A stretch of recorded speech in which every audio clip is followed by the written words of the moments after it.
tribute lights in the New York skyline, an annual memorial to the lives lost on 9/11.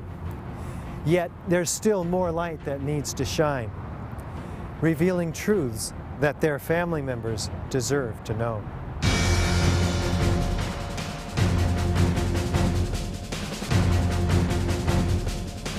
September 11th, 2001, a day that changed history. 4 planes went silent and off course. 2 of those planes crashed into the World Trade Center Twin Towers. Several columns were severed, and the jet fuel ignited fires that spread over several floors. About an hour later, millions watched in shock as both towers were suddenly and rapidly destroyed, killing almost 3,000 people, for whom truth and justice may have yet to be served.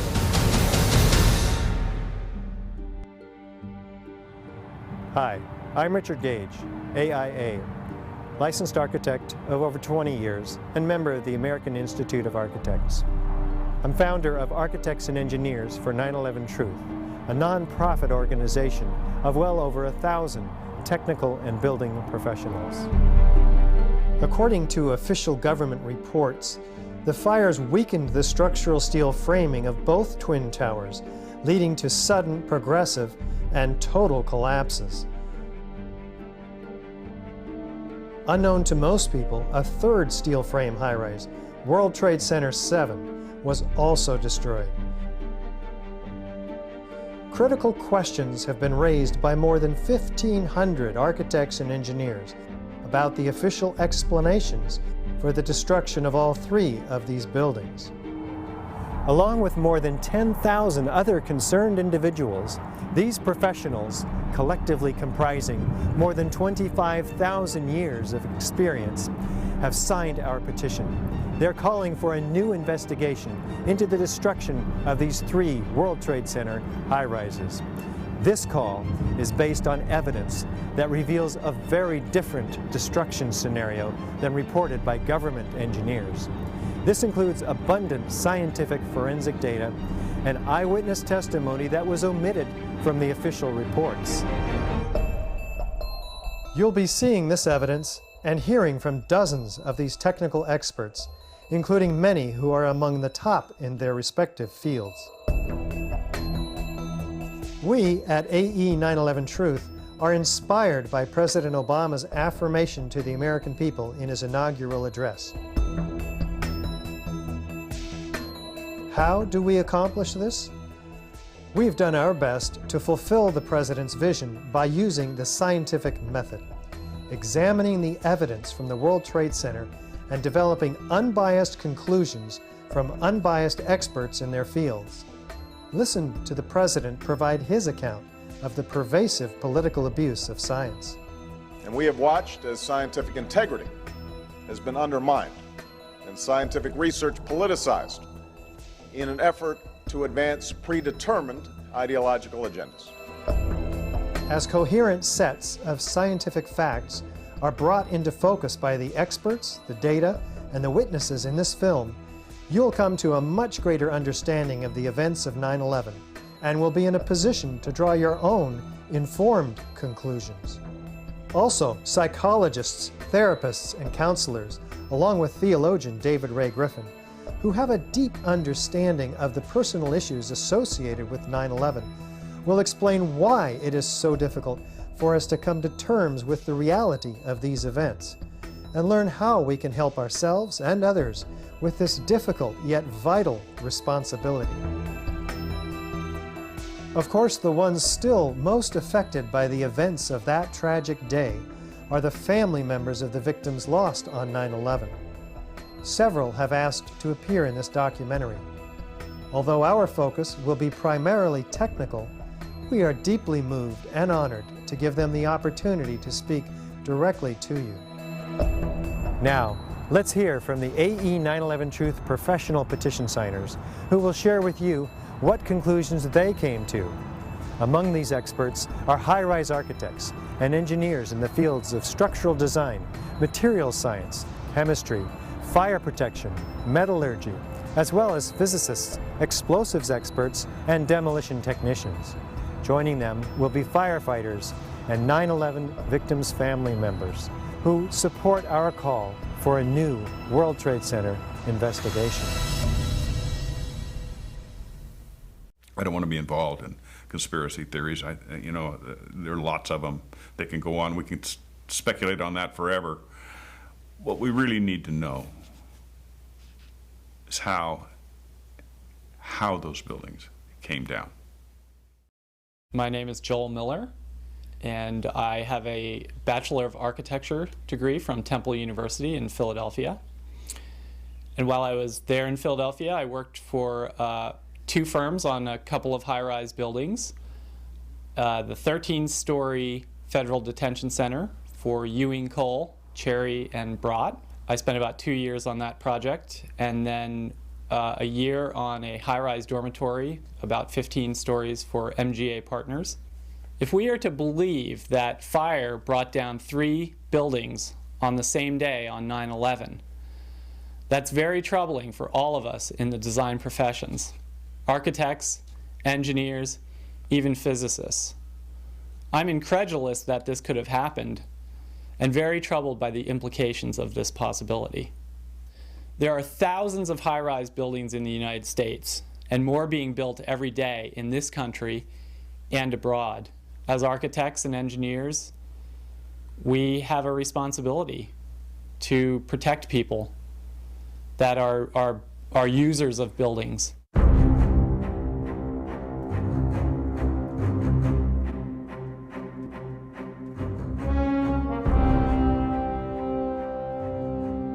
The new World Trade Center, Building 7, looms above the site of its original. Building 7 was a 47-story high-rise, not hit by an airplane. Yet it was the 3rd modern steel-frame skyscraper to collapse rapidly and symmetrically on 9/11. It was a football field away from the North Tower and sustained minor damage from the falling debris. Building 7's precipitous collapse was blamed on normal office fires. I'm Kamal Obeid. I have a master's degree in civil and structural engineering from the University of California at Berkeley. I've been a practicing engineer for the last 30 years. Building 7 to me is really what gives it away, because that's a classic case of controlled demolition. My name is Stephen Dustewald. I'm a licensed professional structural engineer with 37 years of experience in the structural field. I have 25 years of experience as owner and principal of my own structural engineering firm here in Las Vegas. I have focused on nuclear power plant design, large commercial and industrial buildings. I first became aware of the problems with the official account of the collapse when I saw a DVD online from Architects and Engineers for 9/11 Truth. They pointed out various problems with the official story, and the ones that caught my attention were the rapid failure of the connections in order for the building to come down at the rate that it did. My name is Casey Pfeiffer. I am a registered professional structural engineer in San Diego, California. I have a Bachelor of Science degree in civil engineering at the University of Notre Dame. I have been practicing engineering for 15 years, and currently I am the principal of Pacific Coast Structural Engineering in San Diego, California.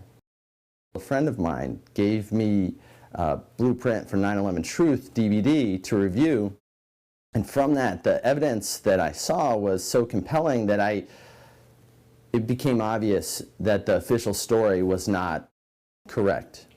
I'm William Bryce. I worked for one of the nation's largest design-build construction firms on commercial and industrial and institutional projects in Boston, New York, Philadelphia, and Baltimore areas.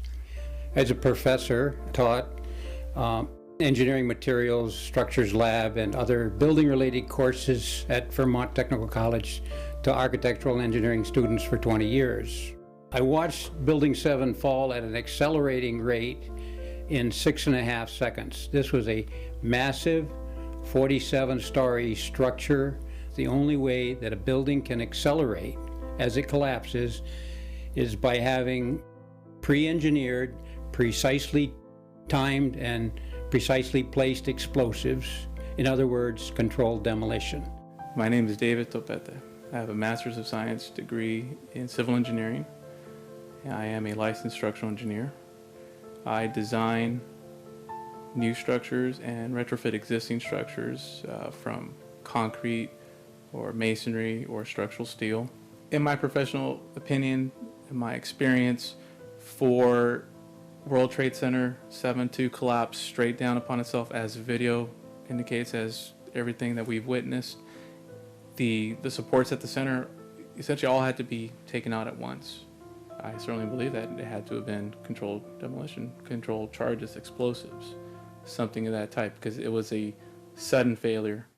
I'm Dr. Bob Bowman, Lieutenant Colonel, United States Air Force, retired. Flew 101 combat missions in Vietnam, directed all the Star Wars programs under Presidents Ford and Carter. My PhD is in aeronautics and nuclear engineering from Caltech. I did postdoctoral work at the von Karman Institute in Brussels, Belgium, in finite element analysis. I taught at 5 universities and colleges, serving as department head and assistant dean.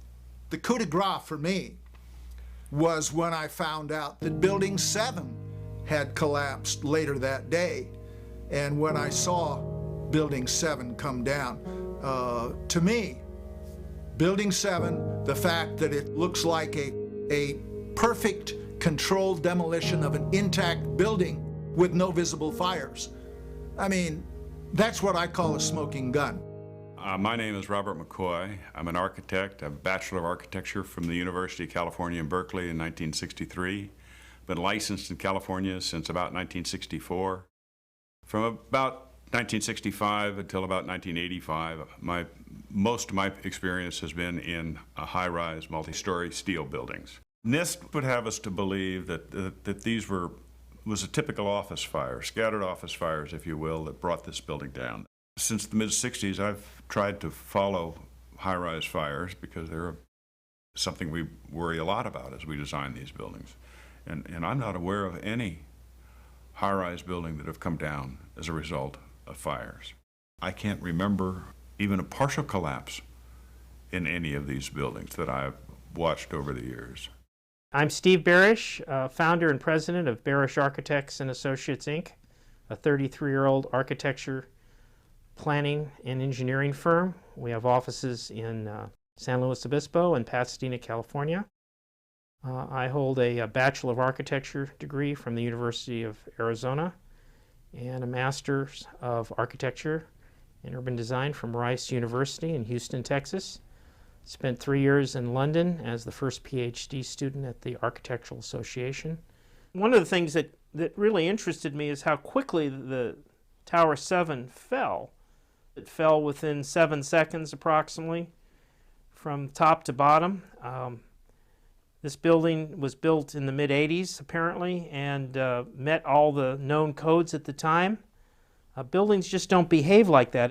We're here in Sydney with Jan Utzon, son of the great Jorn Utzon, who designed the Sydney Opera House. What are the features of the collapse of World Trade Center 7 that caused you to be disturbed? It looked like it was a demolition more than anything else. My name is Les Young. I'm a licensed architect in both New York State and in California.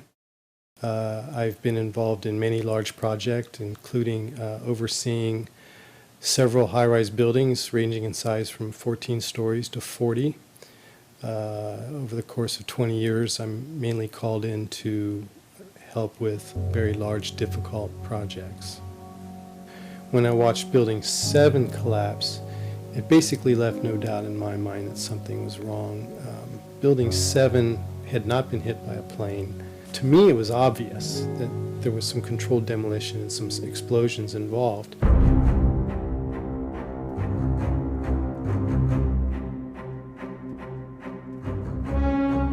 Was the structural steel from World Trade Center 7 preserved, documented, analyzed according to standard procedures for investigating engineering failures?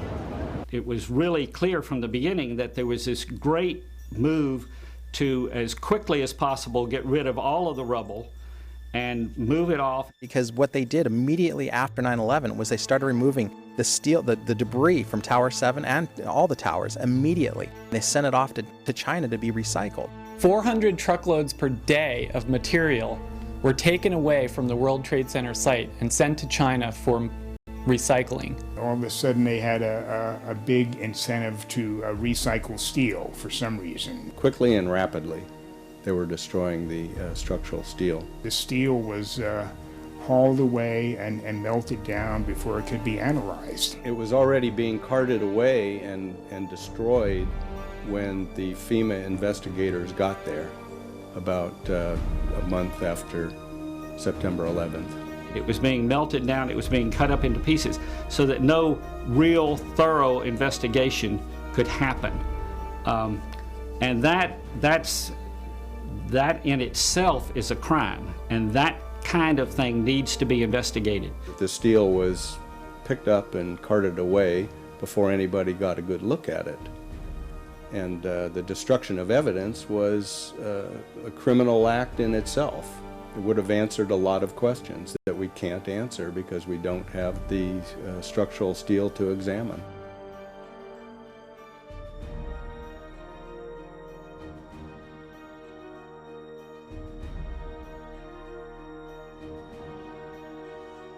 There were laws violated in the destruction of that evidence.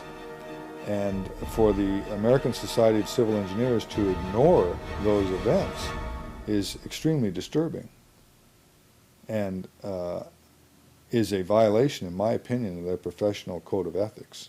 It was contrary to the way all investigations are done. If an airplane crashes, they seal off the entire area, nobody touches anything, they move it to a secure location, and they reconstruct an aircraft. Normally, when you have a structural failure, you carefully go through the debris field, looking at each item, photographing every beam as it collapsed and every column where it is in the ground, and you pick them up very carefully and you look at each element. We were unable to do that in the case of Tower 7. Aside from this one small piece that was found to have intergranular melting, incredibly, none of the other steel from World Trade Center 7 was saved for analysis. This is disconcerting, considering World Trade Center 7 would have been the first steel-framed high-rise building in history to ostensibly collapse due to fire. The government has destroyed much of the evidence, but there's still some evidence available in photographs of the evidence. My name is Lynn Margulis. I've been doing science every day since I was about 16 years old. I teach at the University of Massachusetts. I have a PhD in genetics. I reconstruct the past, natural history, from clues taken to be representational, and that's exactly what we're doing with reconstructing of why the buildings were destroyed in 9/11. In historical science, that's what must be done. In 1999, I was a recipient of the President's Medal of Science from Clinton, and I received the Da Vinci Award, that is the membership in the Da Vinci Society.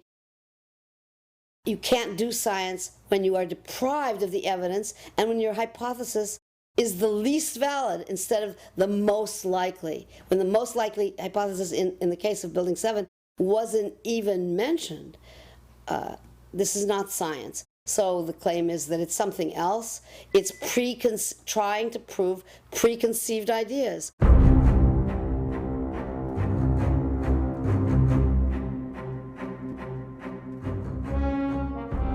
Was a proper investigation performed that might have revealed the use of accelerants or explosives in World Trade Center 7's destruction? My name is Stephen Jones, a physicist. I received my PhD in physics from Vanderbilt University in 1978, so I've been at this for over 30 years, studying various subjects. I have published over 50 peer-reviewed papers in my career. NIST concedes that they found no evidence for explosives So then we asked them, well, did you look? And they said, no, we did not look for explosives or residues of explosives. I'm Ron Brookman, licensed structural engineer in California, and I received my master's degree in structural engineering from University of California at Davis in 1986. I've been practicing structural engineering ever since then. NIST never did a proper evaluation of the collapse site and the debris.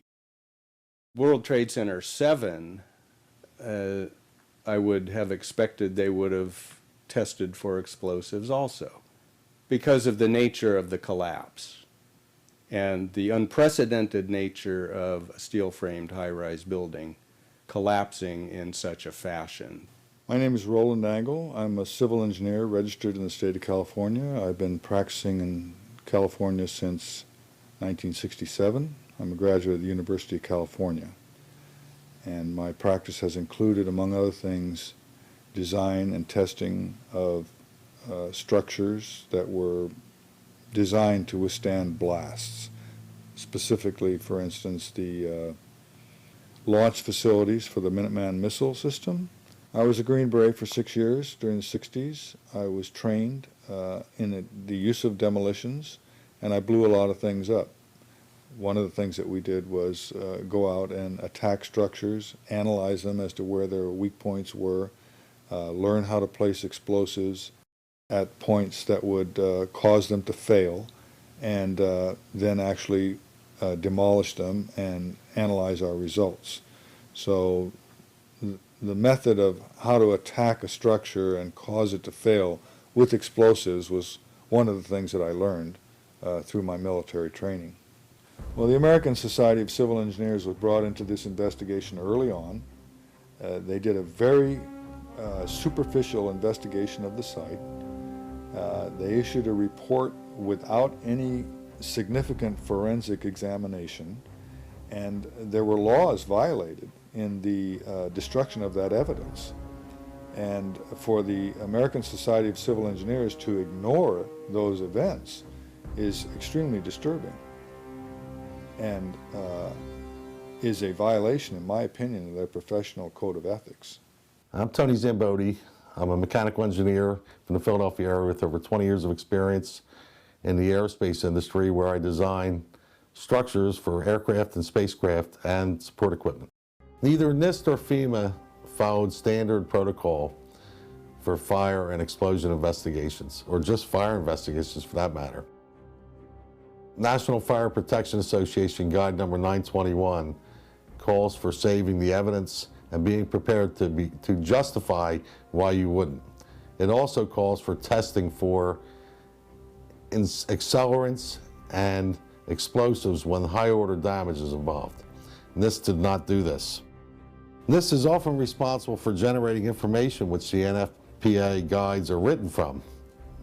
It makes one wonder why the NFPA standard would not be followed in this case. NIST has not answered this question publicly. There's national standards that need to be followed. And when I started looking into that, I went into the investigation manual. And so it's called the NFPA 921, and it's the fire and explosion. It's the guide for fire and explosions investigations. And so what it is, it's a national standard. So if an investigator from New York has to come out to the West Coast to help with something, they can fit right in seamlessly into the system and know what their role is and what they need to be doing. And so I went and I got the manual from 2001, and I went back and I looked at the footage from the original days of 9/11. There were all kinds of firefighters and civilians that were reporting explosions. Okay, all right. Here, hold on. You want to call your mother or something? Keep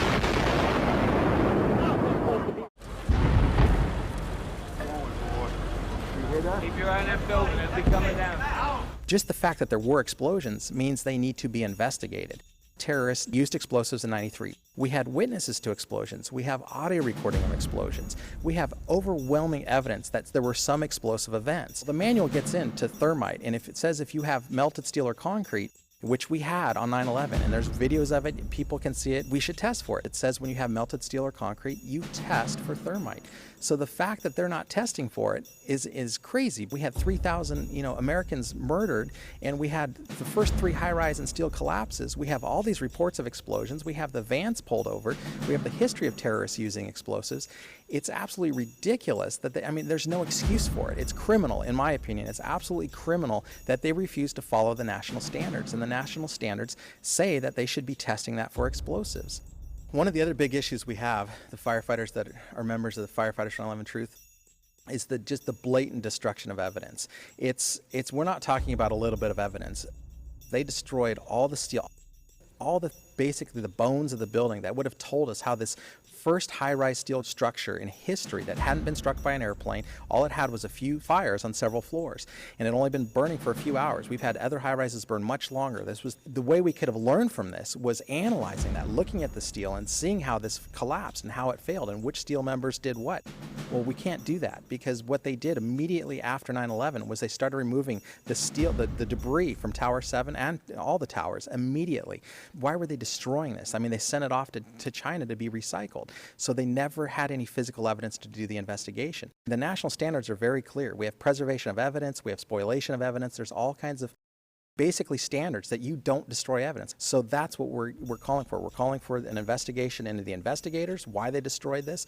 We're calling for a reinvestigation that follows national standards. And the big thing is everybody says this is in the past, leave it in the past, and that's not true. We have ground zero workers dying today. They're getting cancers, and several of them don't have medical insurance. The FDNY, most of them are being taken care of by the department, but there were so many thousands of volunteers and members of other departments that showed up, and they were there for months afterwards, and they don't have the medical coverage. They can't make their house payments. They're sick and dying, and we as a country are ignoring them. We promised we'd never forget, but it looks to me like most people have forgotten, and they want us to forget, and that's what we're here for, is to basically just ask people to take another look into this, show some compassion, and let's help our brothers and sisters out and really reinvestigate 9/11. It's changed our world. It's, not to mention that there were 343 brothers murdered, but we're at war over this. We've lost a lot of our freedoms over this, and we don't have the real story on what happened because there wasn't a proper investigation done.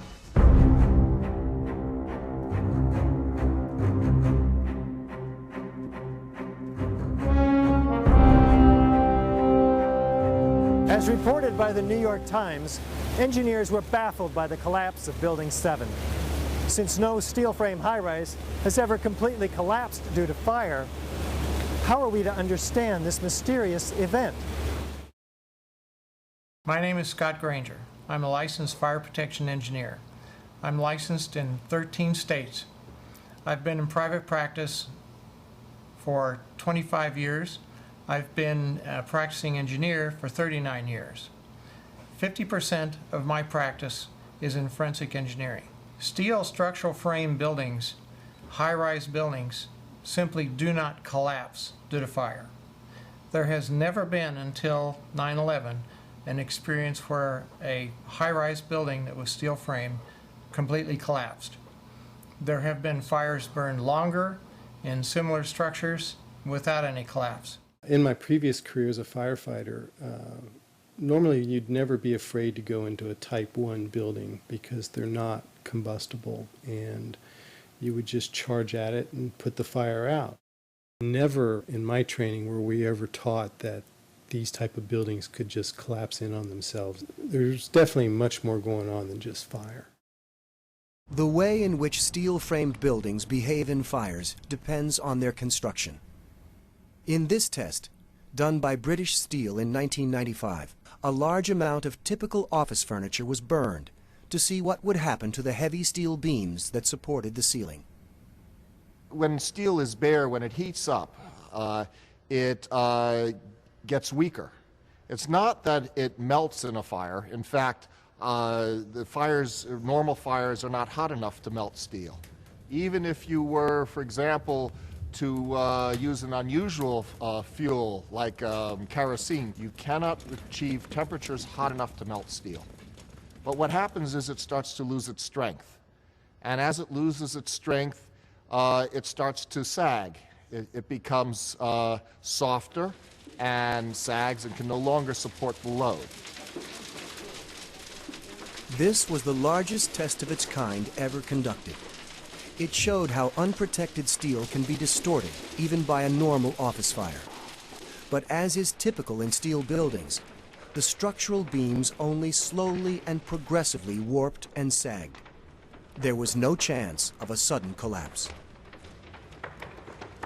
In over 20 years, I have not seen, until recently, a protected steel structure that has collapsed in a fire.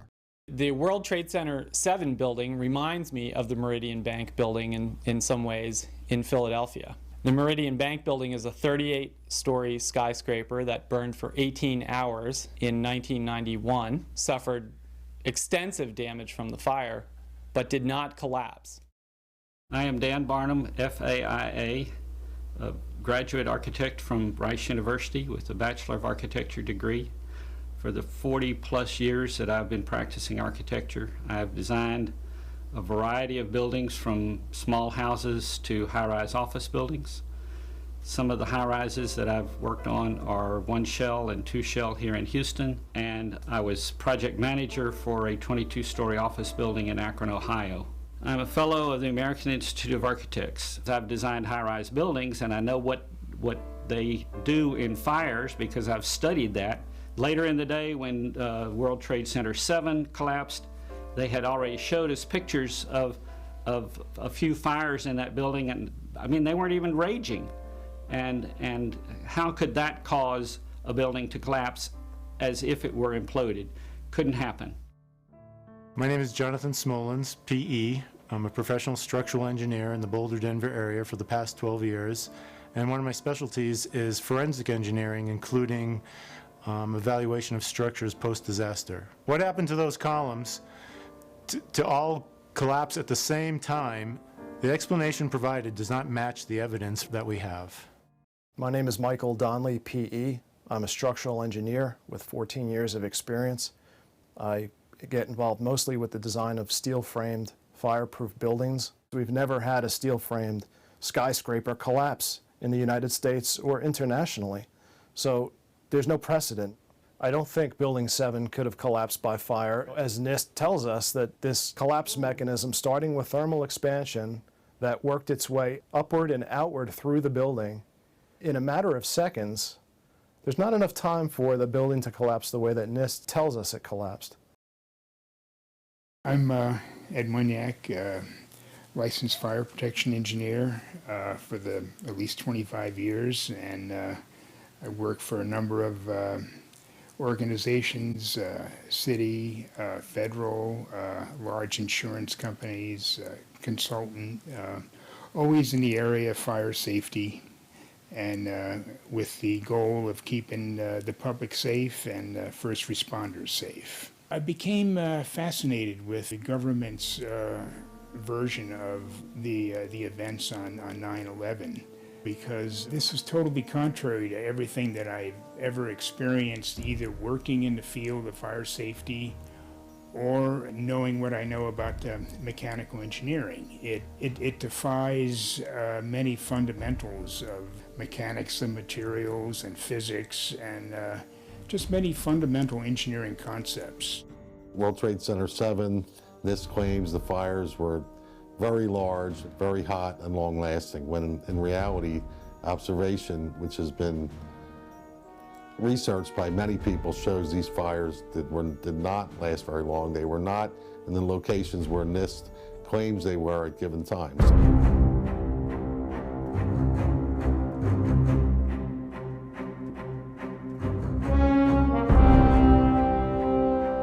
According to lead investigator Shyam Sunder of the National Institute for Standards and Technology, NIST, World Trade Center 7 collapsed at freefall acceleration for more than 100 feet of its fall. What does the speed of the collapse reveal to us? Essentially, in less than 7 seconds, Tower 7 came down upon itself.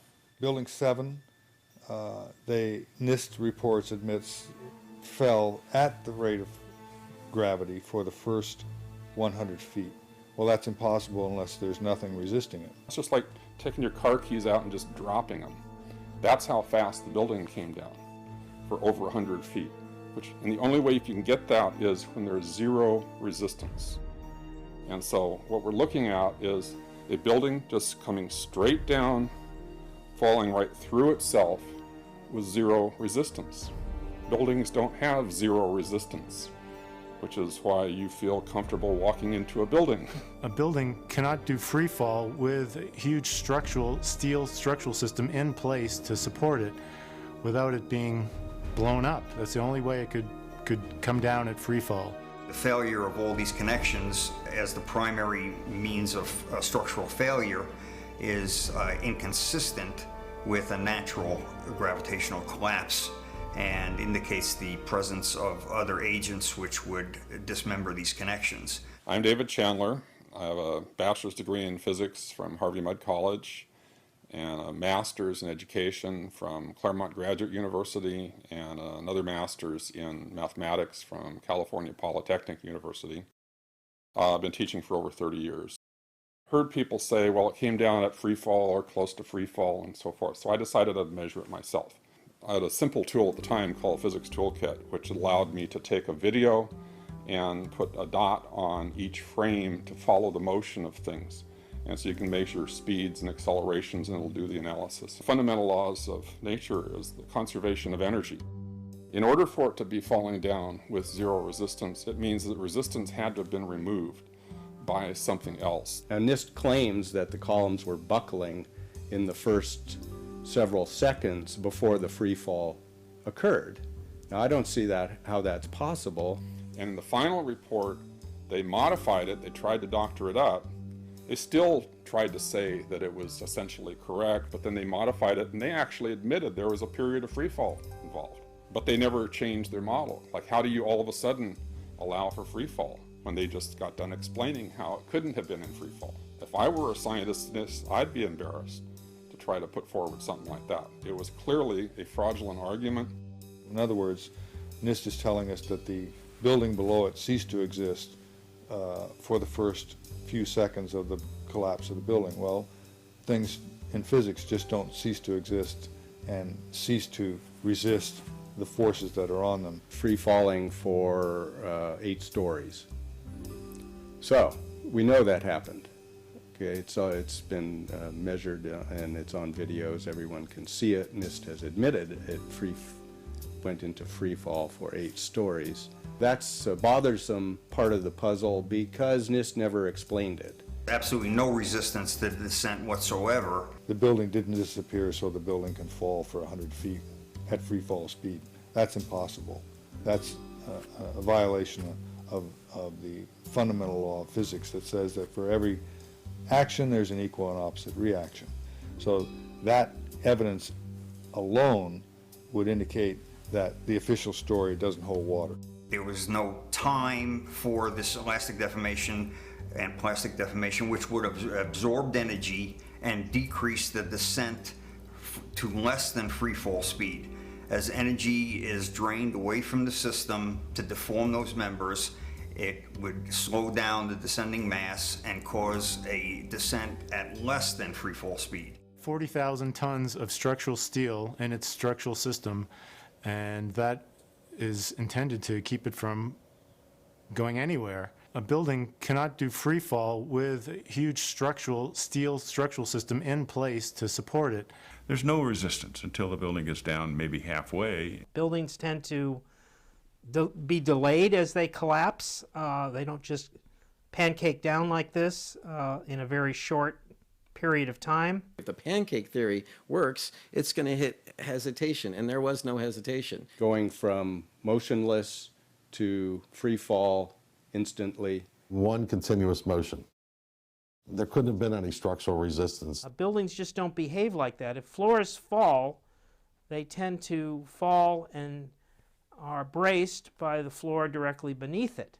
And there's some delay there. This is inconsistent with the energy redistribution that would be required from the descending mass to the remaining structure. Completely impossible. And NIST themselves have to recognize the implications of this. The fact that they haven't is fraudulent. The connections are designed with a safety factor of 1.5 to 3 times the failure load for the member. So this assures that the member will always fail first in an elastic mode and then a plastic mode. Ideally, the member would fail before the connection. You don't want the connections to fail first. The connections failed first without any of the members exhibiting large deformations or deflections.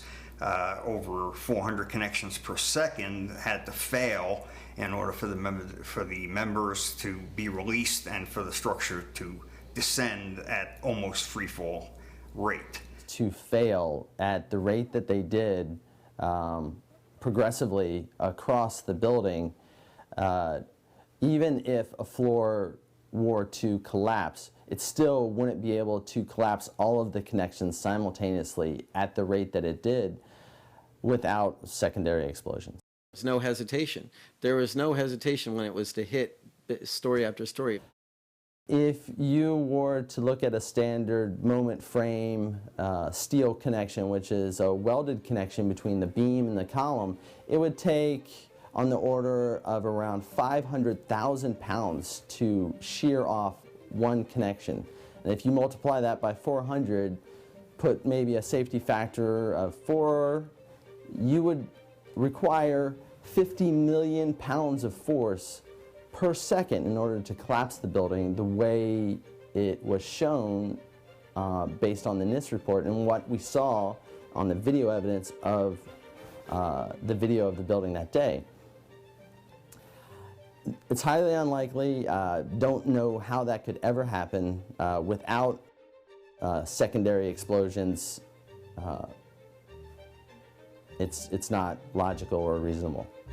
The fact that it's coming down at free fall says all of the energy is being used to just make it go straight down, which means it's coming down through itself and not breaking up the building as it goes. Something else has to be clearing the way. And that is smoking gun evidence to me. I think that's one of the primary pieces of evidence that these buildings really were demolished. They weren't just accidents that happened.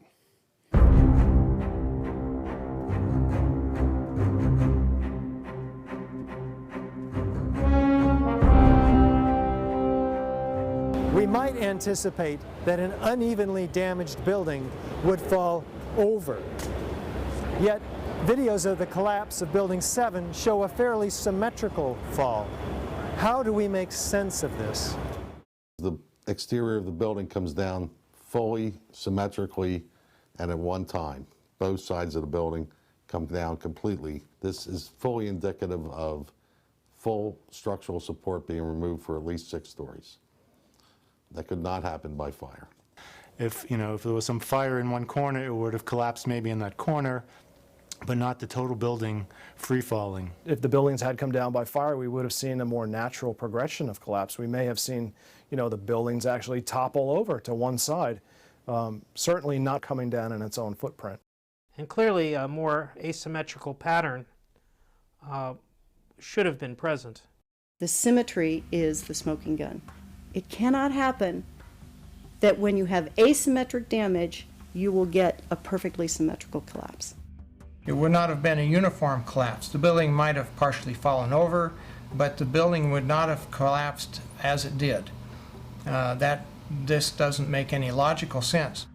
For it to come down straight down upon itself, you would need to basically take out the supports at the center, at the core.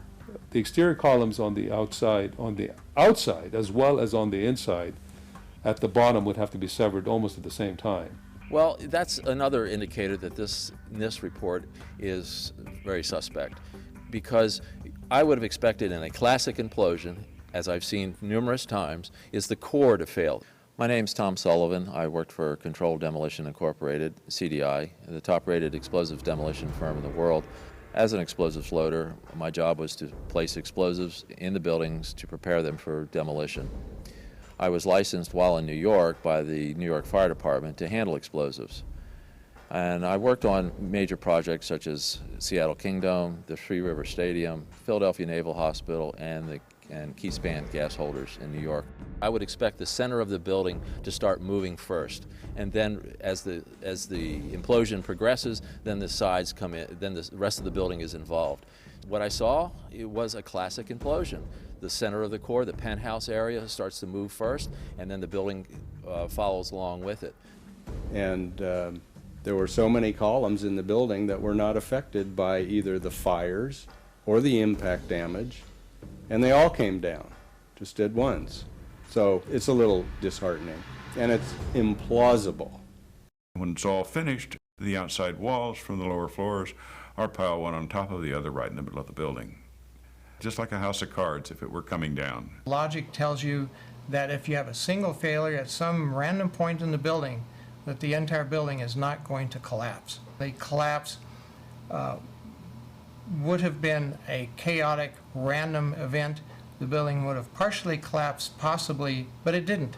There was a total collapse, and there's very few things that could explain that, none of which are addressed by the NIST report. According to NIST, the failure occurred at column 79 on level 12.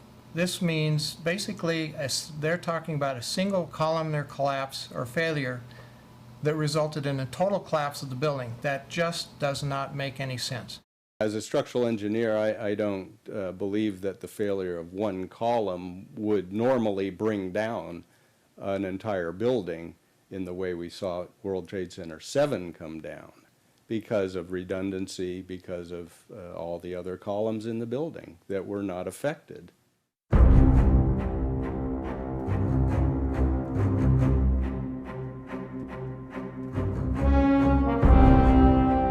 NIST provided computer animations in support of their fire collapse theory. But what do independent engineers say about these animations?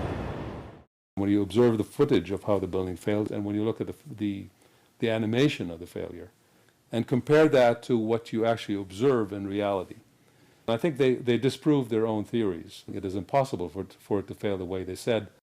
I've seen the animation sequence from the National Institute of Standards and Technology for their model, their mathematical model of the collapse of building number 7.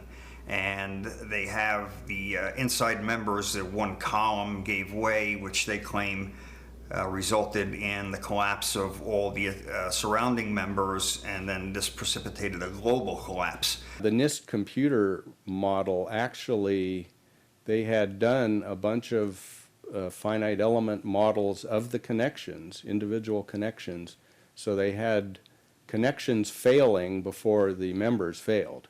4-part connections, when 3 of the 4 parts failed, they considered it to be all failed. The exterior of the NIST World Trade Center 7 computer simulation model, which they put together to try to explain their theory, shows large, very large deformations which are not observed in the video of the actual event. Yet they don't attempt to explain this in the report on why their model doesn't represent or replicate reality.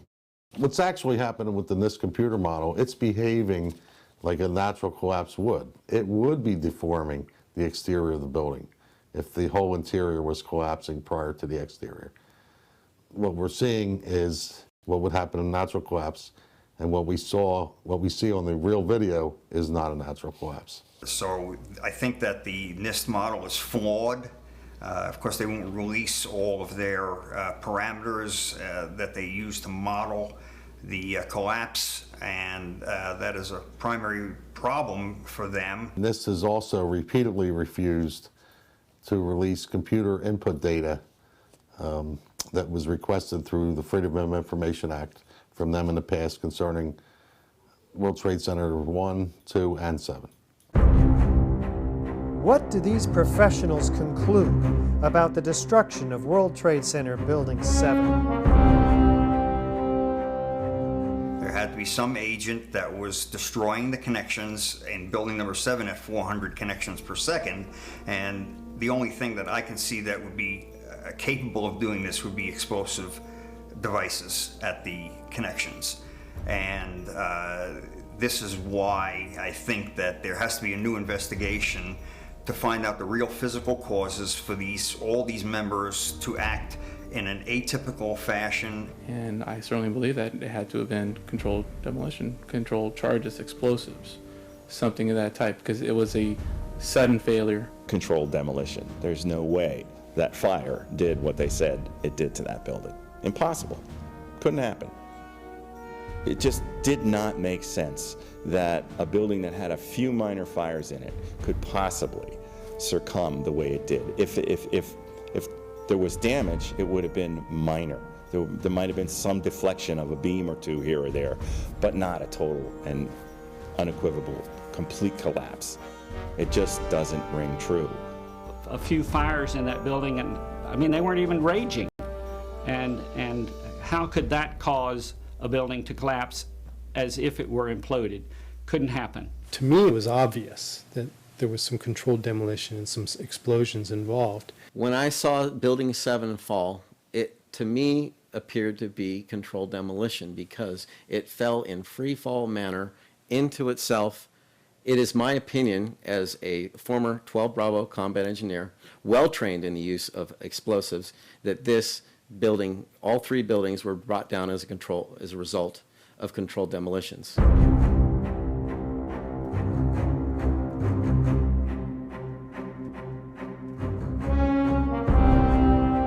This is the original site of the World Trade Center Twin Towers. Construction is now underway where dramatic new facilities are being erected.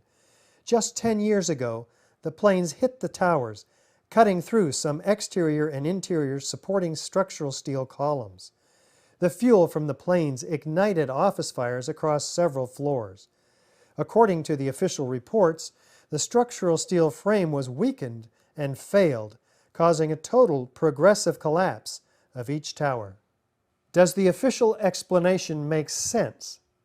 Was there a comprehensive investigation that examined all of the evidence? Let's look at the details. These buildings were designed to take multiple impacts from airliners. I walked into the office and the first words that I heard was, "A plane's just run into the World Trade Center." And my initial thought was, well, that's okay. It's built to withstand a 707. He stated that the fuel would be dumped into the building, but the building would still be there, although most of the fuel blew out the opposite side of the building. These buildings are built to handle several times the load above them. So those perimeter columns could handle 5 times the load above them, and the core columns could handle 3 times the load above them. The majority of the jet fuel was burnt up instantly in the big fireball, and it was gone. The fires that were left were office furnishings and carpet and things like that. A lot of things in these kind of buildings have to be fire resistant by nature. It's required by code. So there really isn't a whole lot of fuel in there to begin with. The media portrayed these fires as being extremely hot, but the fires were not that hot in World Trade Center 1 and 2. If you look at the NIST zone data, you could see this.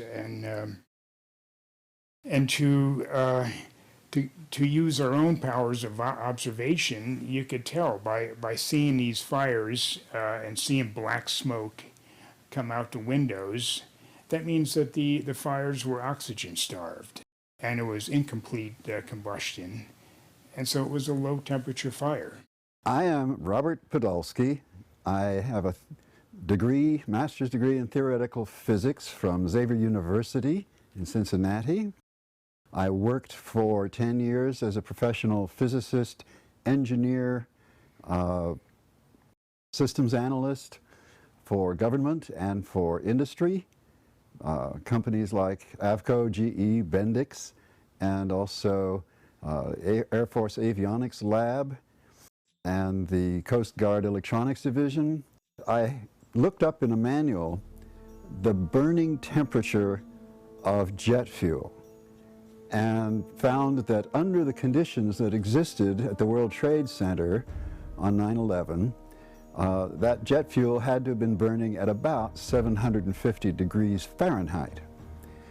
I also noticed that the official explanation of what happened there was that the heat from the fire supposedly softened the steel and thereby brought the buildings down.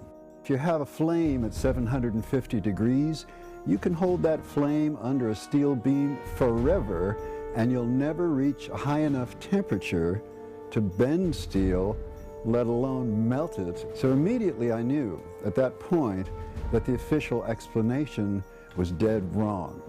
There was no way those flames could have possibly brought about the collapse of the building. It did not seem possible that these towers that were designed to withstand the impact of a 707 could possibly collapse in such a short order of time from the time that they were hit. There's no way. The building was designed to take the impact of one, if not more, multiple airplanes. They were designed to withstand hurricane force winds of up to 140 miles an hour. My first reaction was, that looks like controlled demolitions.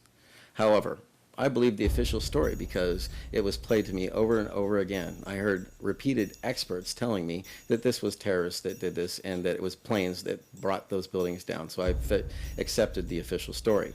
The NIST testing of the Twin Tower floor assemblies done at Underwriters Laboratories, this was done per ASTM E119 in a 2-hour, 2,000-degree fire test. During the test, the main trusses sagged approximately 4 inches after 60 minutes and 6 inches after 100 minutes. Yet NIST had the main trusses sagging well over 40 inches in their models.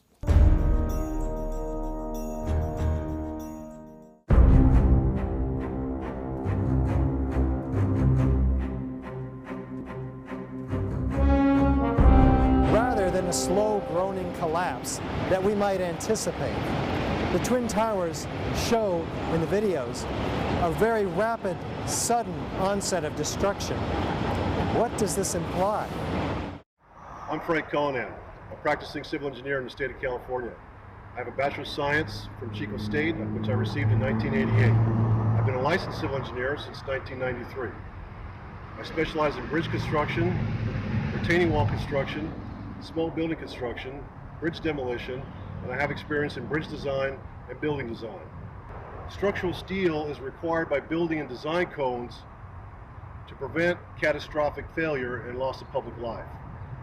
Everybody's seen the building collapses on 9/11, and it was shocking how fast the buildings collapsed. The way the buildings fell was not indicative of the way a building that's in distress collapses. This doesn't happen with structural steel buildings and never has and never will again. We assume that fires could destroy a building. Why people select steel buildings is because they would destroy slowly. It would gradually twist and bend and give people plenty of time and safety in getting out of the building. The basic philosophy of the building codes in the last 75 to 80 years has been to ensure ductile failure of the members to provide for the public safety. Under this philosophy, members that are overloaded will deform elastically within the elastic range of the material with increasingly large deformations and deflections. This gives rise to large deformations that are visible and apparent to the occupants of the structure, and this gives them time to evacuate the structure. I would not have expected the whole building to just give in at once, and I thought it rather odd that they fell almost perfectly in very similar ways. It seemed odd that lightning would strike twice. Upon further review of the videos of the tower's destruction in the 9/11 Blueprint for Truth DVD, I was surprised to see the upper floors of the North Tower, the upper 15 floors of the North Tower, implode prior to any destruction of the tower below, because it would be logical that as a result of the plane crash that the upper 15 floors would start to damage the floors below, not the floors above. And it certainly would stay in the damage zone. It would not drop down through 80,000 ton of insulated, undamaged structural steel and do it in 12 seconds. I discussed this claim that the upper section of each of the towers crushed the lower section. However, when you watch video closely, in the case of World Trade Center 1, you'll see that the upper section disintegrates itself. Its lower stories are breaking up before it even impacts the lower section. It appears to be a controlled demolition of its own of the upper section. The tops of the buildings were basically disintegrated. The top section, pushing on the bottom section, it's going to meet equal forces as it goes. Both sections are going to be demolished at the same rate. So by the time you've crushed up 15 stories below it, the top 15 stories are also going to be crushed. And so there's nothing left now to crush the rest of the building. So there's so many paradoxes here. A little tiny chunk of the building can't possibly fall and crush the entire structure below it. Well, there's demolitions done in France which use what we call the vernage technique, where they take out a couple floors worth of columns with hydraulics. They take the columns out and they let the building, the upper section of the building, drop 2 full floors. And when it impacts the lower section, there's a very definitive, observable jolt, deceleration, and velocity loss. You're looking for a jolt, that this thing, if it actually comes down and hits, you should be able to see the point at which they actually impact, because it would actually slow down the motion of the falling block. And you can see it in the graph. It is not there in the case of the North Tower. It never slows down. It accelerates the entire time. And that was what was extremely significant. So I published a paper about that. It's in the Journal of 9/11 Studies.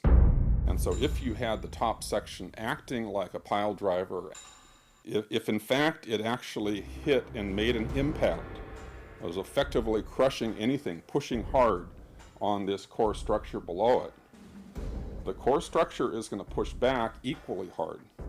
And that's what's going to cause the top section of the building to slow down. But the fact that it's constantly accelerating downward is evidence that it didn't slow down. It's not actually hitting and engaging with the structure below it in any way that could demolish it. The top section is not crushing the bottom section of the building, or it would meet resistance. I am Richard Heumann. I am a retired professional electrical engineer. I went to Brooklyn Polytechnic Institute and received the Bachelor of Electrical Engineering degree in 1954. I worked for Joseph Loring for 41 years and was Principal Chief Electrical Engineer for the World Trade Center complex. I was very familiar with the Twin Towers elevator systems because we took over conceptual maintenance and improvements of the elevator systems after the project was completed. I actually ran and rode up and down elevator shafts on the top of a car going 1,200 feet a minute. You could imagine the experience. I'm very familiar with the interior structure that surrounded the elevator shafts and the accessibility which the elevator companies had 24/7. The only way that I can see that the towers could have collapsed is that the interior columns were compromised. In Tower 1, unless my eyes were deceiving me, before the tower started collapsing from the top, the antenna started to fall. And the antenna, of course, was over the middle of the elevator shafts. And, of course, their access to the elevator shafts gave them total access to the surrounding core columns, the interior of the core columns.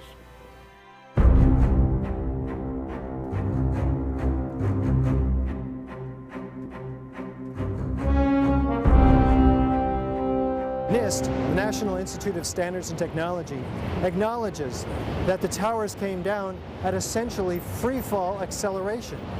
What are the implications of that admission?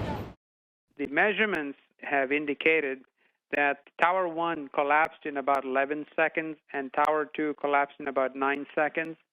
And the argument goes that this is essentially the rate at which free fall would happen.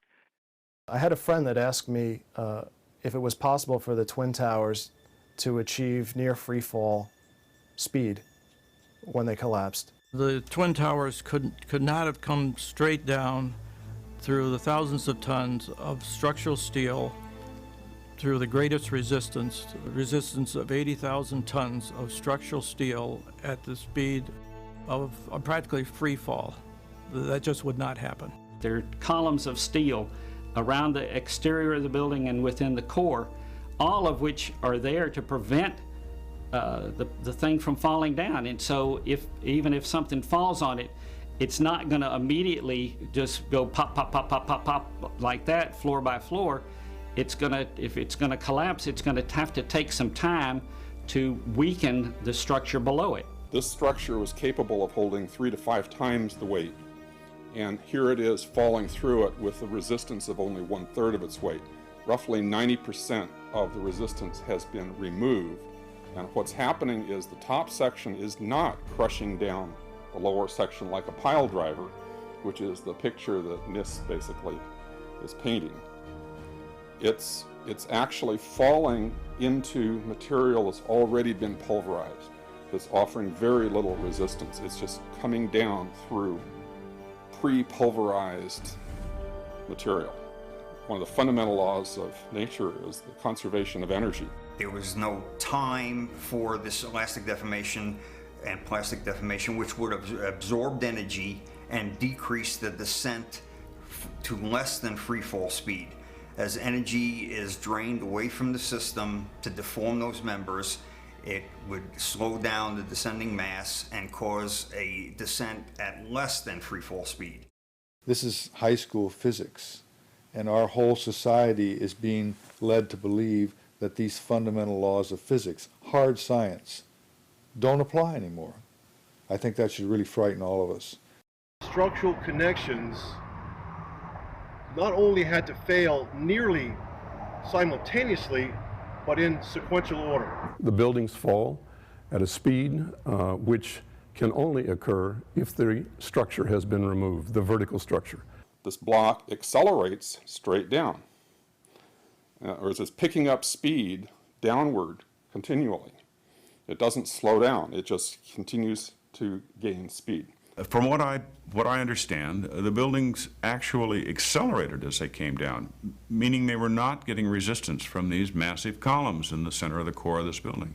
The core of this building was very heavy. They're huge columns, huge. I could not see how those massive, very thick columns could just snap like that. I would have expected most of them to stay intact with the floors collapsing around them. I'm Alfred Lopez. I'm a registered professional structural engineer in the state of Michigan and have been in private practice for 40 years with Lopez Engineering.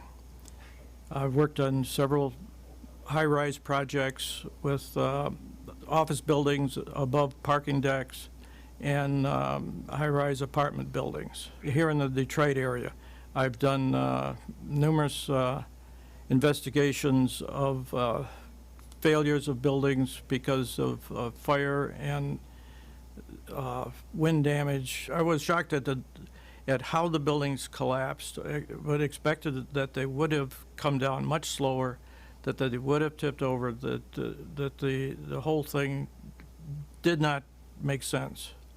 And ever since then, I had a hard time believing that the fires did drop those buildings.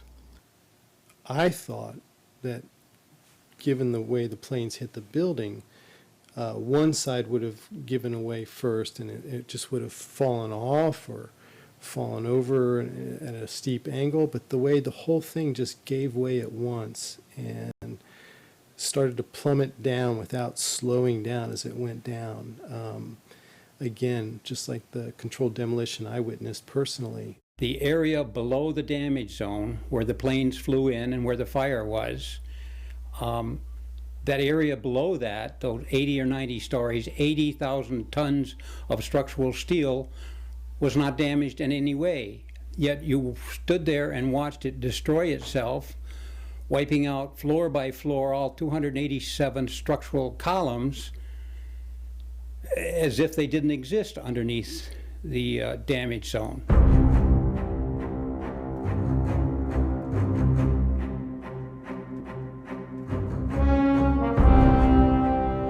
According to the first responders' oral histories, which were reported in the New York Times, over 100 first responders reported sounds of explosions and flashes of light at the onset of destruction of both towers. These were not discussed in the NIST report. What did these eyewitnesses actually see and hear? We have eyewitness testimony of firemen, policemen, news reporters, and occupants of the building to explosions, an enormous number of eyewitness testimonies.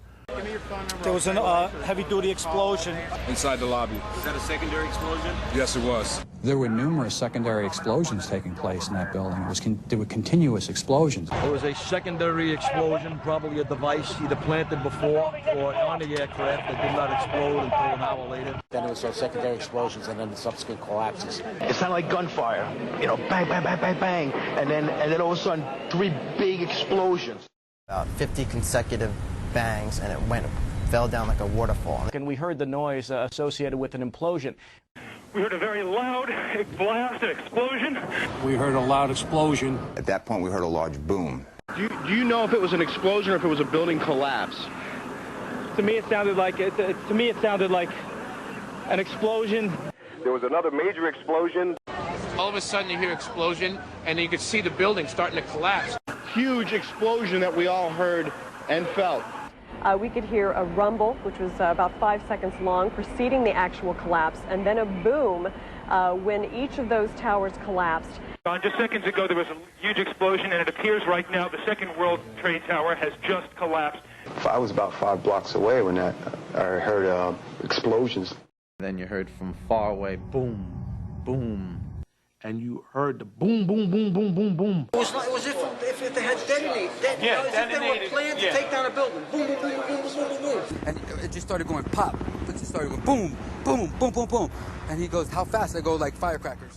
One of NIST's other excuses was that there were no blast sounds heard by witnesses or recorded. There's so many videos of witnesses from that day that report explosions. There's radio transmissions from the FDNY. We have the transcripts that were recorded, back in 2001 of all these firefighters and first responders reporting explosions. There's no doubt they were heard. In the oral histories of the emergency personnel taken down in late 2001 and early 2002, there are over 100 individuals who make comments about seeing, hearing, and feeling explosions in those buildings.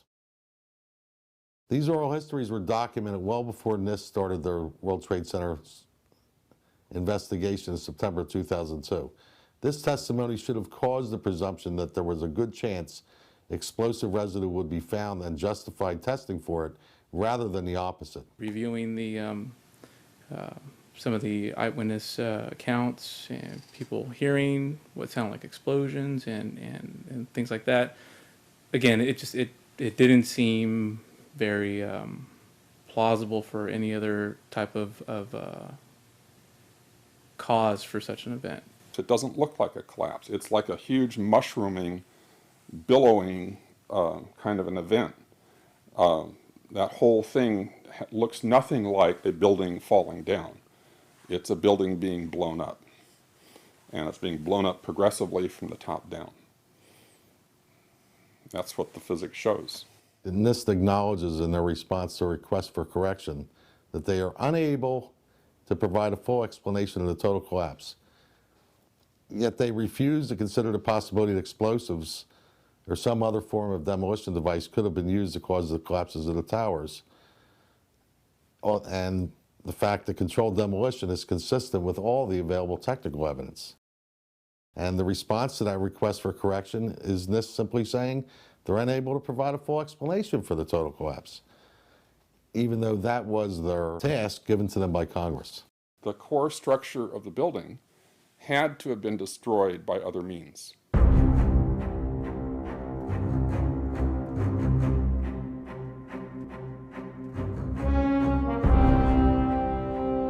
FEMA documents a 1,200-foot diameter debris field around each tower. Videos show multi-ton steel sections of hundreds of individual steel pieces ejecting out of the towers at 60 miles an hour for a distance of 600 feet. They also show clouds of debris pulverized in mid-air and isolated explosive ejections as many as 60 stories below the so-called crush zone. Videos also show the near total destruction of both towers. What does all this tell us about the forces and energies involved in the destruction? The spread of debris in a large radius around each tower. What we see is an outward explosion of material beyond the perimeters of each footprint. And this is not expected, and it's not congruent with the reports of our government. Debris that was shooting out for hundreds of feet in all directions, 70 miles an hour, leaving the 80th floor of the North Tower and making a fairly level trajectory, that to me is fairly alarming. Large multi-ton beams were hurled hundreds of yards laterally. Gravity works vertically, not laterally. The number I got was 78 miles an hour. So something's happening to throw these things horizontally at those kinds of speeds. And here it is trailing white smoke the whole time. It really is indicative of some kind of explosion. The individual explosions that I noticed 20 and 30 and 40 stories below the collapsing structure, those are what we demolitions guys call squibs. And that's another characteristic that seems to be evident. Well, in the case of the South Tower, you can see these jets of black smoke being ejected from many locations on many different floors above the level of the impact. There's a whole bunch of these squibs or puffs that are coming out the side of the building. And naysayers tend to say, well, that's just air being blown out the windows because you have like an accordion effect. It's being compressed. Well, it's going on at a lot of different levels at the same time is one thing. And if you're compressing it out here, if you're blowing out the windows down here, how are you getting the air pressure? I mean, it doesn't really work to say it's just air pressure. I estimated these are coming out faster than 100 miles an hour. The impact of the floors pancaking upon themselves would create gushes of air out the side, but not the kind of explosive force that we saw that would throw I-beams across the street into the windows of other buildings. The ejection of the materials out of the building, the manner in which it fell, the speed at which it fell, exhibited all the signs of demolitions and the completeness of the destruction down to their individual elements. When the South Tower was destroyed, at first it looked like it was going to land in the street or take a building out next to it, and then all of a sudden it disappears in this huge cloud of smoke, which didn't seem to make sense at the time. How can those steel columns, the massive steel columns that they are, supporting that weight of that building, virtually disappear? Why aren't they poking up straight out of that rubble at the bottom of the building? As an architect, I would expect to see larger portions of the building floors, the decking, the steel decking, the concrete topping, much larger remnants of what the structural components of this building was. There were just small fragments of strewn steel components. There should have been much larger pieces for examination on the ground. After all, there was 110 floors in each building, and each floor plate was over an acre in size. The fact that it was all reduced to rubble and powder just did not make sense at all. We have no explanation of how the concrete was pulverized. It takes an enormous amount of energy, way beyond what we have in aviation fuel. There were two substations on the 108th floor, the 75th floor, and the 41st floor, and the 7th floor. At those 8 locations, there were 4 transformers in each substation that weighed over 30,000 pounds. In the substations on the mechanical floors in each tower, the transformers would not explode on their own. They were air-cooled, dry-type transformers. And yet after the collapse, there was, as from what was reported, there was no evidence of them being found at the bottom of the towers. I wonder why. It was a shame that after the collapse that a forensic unit, a forensic engineering unit didn't go into the debris and try to find at that time why the towers had collapsed. I'm sure there was other evidence that could have given a better indication at the time that there was something else wrong.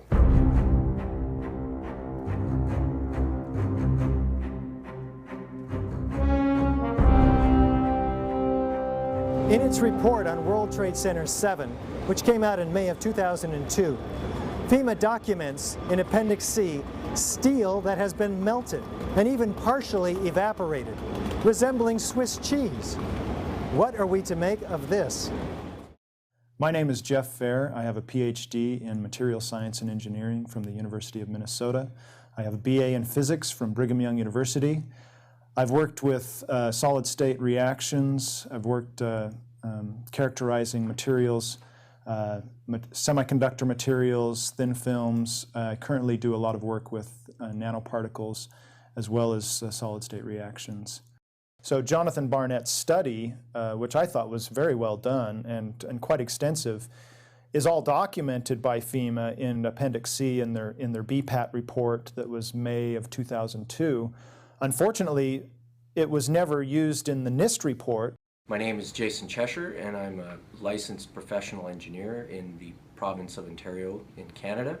And I have been working in the field of hydrometallurgy for the past 10 years for a major company here in Canada.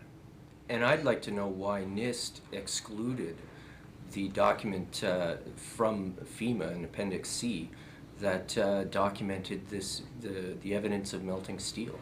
Well, why is this not included? Why is this forensic evidence not being included in the report? First of all, let's go back to your basic premise that there was a pool of molten steel. I know of absolutely nobody, no eyewitness who said so, nobody who's produced it. You'd get down below and you'd see molten steel running down the channel rails. Like you're in a foundry. Yeah, like lava. Like it was Like lava lava. from a volcano. Actually melted beams where it was molten steel that was being dug out. Underground, it was still so hot that molten metal dripped down the sides of a wall. And the cleanup was very difficult in the beginning. Steel was coming out red in certain areas from the first couple of weeks. This fused element of steel, molten steel. And they pulled out the big block of concrete, and there was like a little river of steel flowing. My name is Mark Basile. I'm a chemical engineer. I have a Bachelor of Science in Chemical Engineering from Worcester Polytechnic Institute. I've worked for about 25 years in industry, and the majority of what I do is analytical work and figuring out what materials are composed of, why they are what they are, why they do what they do. There were sections of them that clearly showed melting. They had sections that were thinned away, and there were actually holes through them, and some of the ends were just melted away or even possibly evaporated away. I'm Kathy McGrade. I have a bachelor's in metallurgical engineering from New Mexico Institute of Mining and Technology, which I got in 1979. I then spent the next 30 years with 3 startup companies. In an office fire, you cannot generate enough heat to melt steel. And yet we have evidence of molten iron in the microspheres, in the rubble pile, and the metal pouring out of the side of the tower. We could have filled up the Twin Towers with jet fuel and burned it all up, and that does not cause a fire hot enough to melt structural steel. My name is Gary Warner. I'm a mechanical engineer.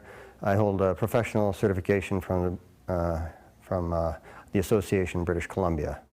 I worked as in the project engineering department of the casting plant of Alcan, the aluminum company of Canada, one of the largest aluminum smelters on the planet at the time. And in that smelter, we turned aluminum oxide into aluminum, molten aluminum. Molten aluminum is silver. It's not yellow, it's silver. It looks like mercury. The yellow molten metal that I saw pouring out of the South Tower is indicative of molten iron. I was a bit incredulous when I learned that NIST claimed that the molten metal was aluminum. I mean, it doesn't look at all like molten aluminum. It looks like iron, molten iron. That's what it looks like. And I've seen tons of it. We used to cast this in Alcan. They still cast it. I spent 2 years casting that. I'm David Gregg. I have a master's and PhD in chemical engineering from the University of Illinois. Afterwards, I went to work for Lawrence Livermore Laboratory, where I worked there for more than 30 years. You cannot get a flame hot enough to start the metal to molten, make it molten in the first place so that this other process takes off. I don't know of any mechanism for that. The only way that's known that a carbonaceous material can cause steel or iron oxide to turn into a molten metal is in a blast furnace. Yeah, and that's very different than what we had. An incendiary used by the military, thermite is a compound of iron oxide and aluminum, which when ignited sustains an extreme heat reaction, creating molten iron. In just 2 seconds, thermite can reach temperatures over 4,500 degrees Fahrenheit, quite enough to liquefy steel. We know that open-air fires cannot burn hot enough to melt steel, but metal had melted at the base of the towers. The next question is how do you get the sulfur in these pieces of steel or in the debris, and that question is unanswered. There's a version of thermite called thermate, which has sulfur in the thermate and what the sulfur does is it's sort of like salt on ice.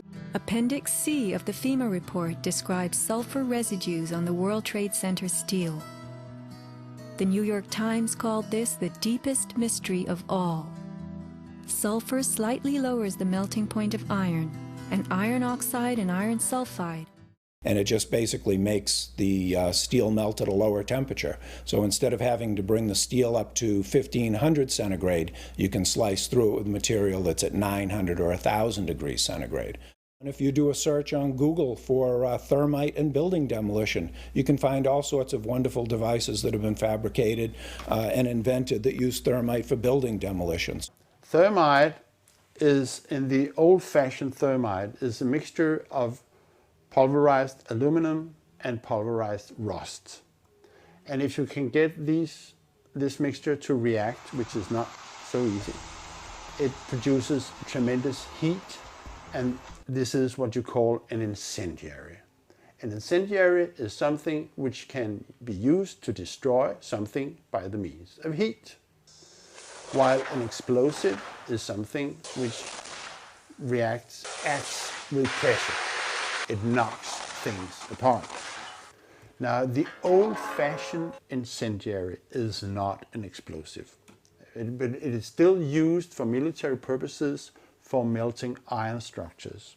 Practical applications of thermite involve things such as equipment decommissioning in the military. When they have a piece of artillery or a tank or something like that that they don't want to leave behind to the enemy, they throw what are called grenades, thermite grenades down the barrel, let's say. But thermite does not explode. It simply reacts, produces large amounts of heat and molten material. In the case of thermite cutting charges, you would have heard far less noise since they are worked by thermal heating, melting of the steel, rather than an explosive cutting as in RDX charges. I'm Kim Ireland. I have a degree in chemical engineering from Clarkson University in 1963. After graduating, I served 2 years as a reserve officer in the U.S. Army Corps of Engineers, where, among other things, I had training in explosives such as C4. I was involved in the industrial chemical industry for 20 years with major companies. There were reports of molten steel having been seen in the rubble pile of all three buildings. And I knew that jet fuel, which is essentially kerosene, is not capable of melting steel nor iron. Kerosene or jet fuel burns at less than 1600 degrees Fahrenheit, and molten steel needs at least 2700 degrees Fahrenheit in order to melt. The thing that most struck me about the 9/11 incident was following the incident how overflights had detected with infrared camera 1400 degree Fahrenheit hotspots on the surface of ground zero. And that being there for a week, you know, indicates that there was something very hot going on below the surface.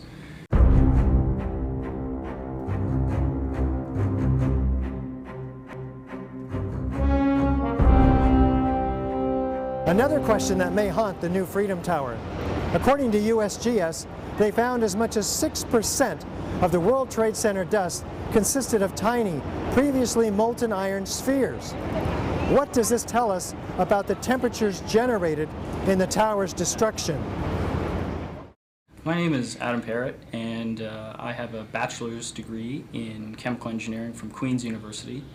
I've been working for an environmental consulting firm for a number of years. When the USGS collected samples of the World Trade Center dust, they found the iron microspheres.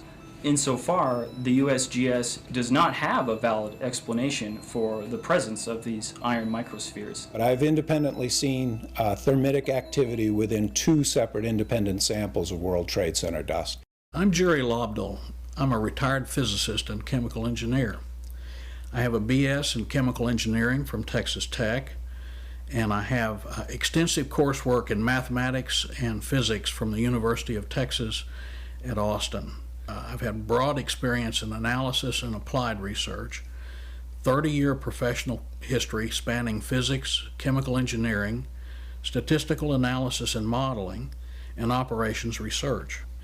So what do the microspheres contain? Iron is the main element, and then it has smaller portions of aluminum, sulfur, a trace of manganese, a trace of potassium. Most of them are less than about a tenth of an inch in diameter, and they're spherical. And they're found in all of the dust blown out of the buildings during collapse, no matter where in Manhattan that dust is picked up. You must have had a much hotter heat source for you to get 2700 degrees Fahrenheit in order to melt the steel, melt the iron, to get these spheres, these molten spheres. Your heat source must be something like a chemical reaction, an exothermic chemical reaction that reacts, in the case of thermite, reacts at 4500 degrees Fahrenheit. My contention, based on finding thermite residue in the dust, is that it happened before. It didn't happen after in the fires that ensued in the rubble pile afterwards. It's all the characteristics of the microspheres, along with what I see in the attack of the beams that were actually found, tell me that thermite was involved in melting those steel beams.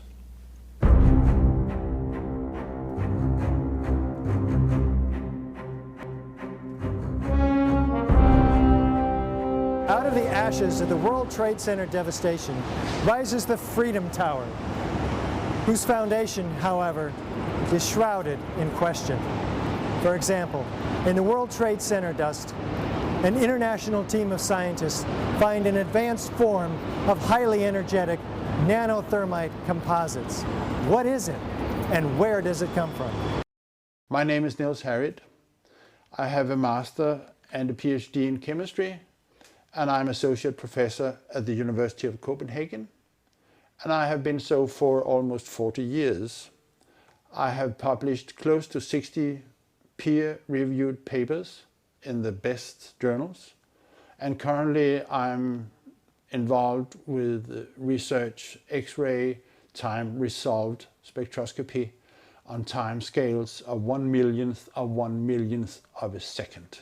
In the dust, we found what we characterize as unreacted thermitic material in the shape of some very tiny red-gray chips, which have different properties. Most importantly is they're still reacting, some of them, and in the reaction they produce molten iron, which is the prime indication of a thermitic reaction. And such a reaction can be used to destroy steel structures. What we have found is a modern version of thermite, which we call nanothermite, which is produced in a different way. It is not just two powders being mixed. The material is actually built from the atom scale up. We call it the bottom-up procedure, which is what you do in nanotechnology. This has two consequences for the nanothermite, which distinguishes it from the classical thermite. First, the ingredients are much smaller, which means they're reacting faster and they are more easily ignited. The primary elements in the red material are aluminum, iron oxide, as well as silicon and carbon. The iron oxide appears in faceted grains, approximately 100 nanometers across. The aluminum appears in thin platelets, about 40 nanometers thick. It is the small size of the particles involved in this material that allow us to characterize it as nanothermite. In ordinary thermite, the particle size is much larger, and hence ordinary thermite is an incendiary. Whereas as the particle size becomes smaller and smaller, it can become explosive. Super thermite is sometimes called. This red material contains also a significant amount of carbon, and the formulation of nanothermite as described by National Laboratory publications also implies the presence of carbon, very typically. The organic is used with nanothermite in order to produce gas, that is a very high pressure gas that makes the nanothermite an explosive. We do have descriptions from the Livermore National Laboratory in particular of how they fabricated this material, but to fabricate it is not so easy. This is discussed in our paper in the Open Chemical Physics Journal, published in April of 2009. So far, none of these papers have been refuted in the literature, the scientific literature. So that means they are unchallenged in the scientific sense. They stand as an indictment, really, of the official story of 9/11. One of the things I'd like to stress about these chips is that they really shouldn't be there. They're not a natural formed agglomeration of aluminum from the aircraft or materials that were in the building and iron oxide that got knocked off. It isn't just a haphazard bringing together of iron oxide and aluminum, which is the basic components of thermite. This is a material that is made up of nano-sized particles that are all very uniform, very symmetrical. The formulation of the gray chips is nano-sized. This cannot be paint. Paint does not have these exotic properties. It's impossible. We do not know which role is played by the red-gray chips that we found in the dust.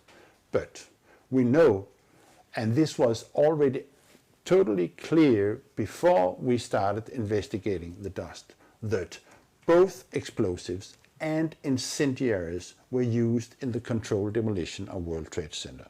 This is quite obvious because of other observations, the molten iron and other findings in the dust. This is material that is of military use that really shouldn't be there.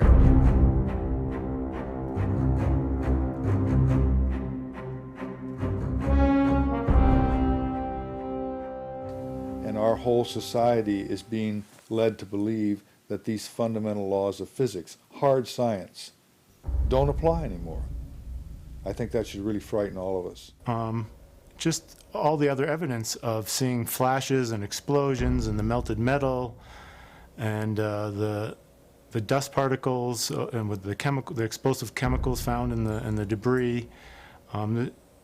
There's just a lot of questions about what's been going on, and that these questions have not been answered or even addressed in any sort of full way. My name is Rick Folks. I'm a structural engineer with over 40 years experience in engineering. I'm a president of my own engineering business here in Arizona since 1983. Prior to that, I was a vice president with prominent engineering firms in the Phoenix area. I have experience designing large structures, including power plant structures, shopping center structures, schools, commercial buildings, you name it. I know structural design, and I know that on September 11th, when I saw those twin towers coming down, I knew there had to be more to the story than just a fire causing those failures. That had to be a controlled demolition that we were witnessing. The government has lied to us, and we need to get to the truth. Those victims deserve the truth. They deserve justice. What we have right now is a travesty of justice. The Freedom of Information Act request to NIST by a registered structural engineer for calculations and analysis substantiating the walk-off failures of the horizontal girders from their seats at columns 79 and 81 was denied by NIST, with the claim that releasing this data might jeopardize public safety.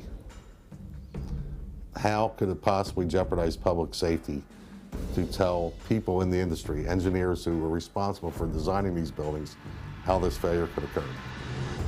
That implies that anybody who requests or demands these calculations is a threat to public safety. Science is never secret when it's done right. Science is a way of finding out that is self-correcting and involves many people. Science isn't science unless it's published, unless it's openly published and made available for criticism. The thing that's most important about science is that it's a way of knowing, and it's a way of knowing that anyone can participate in.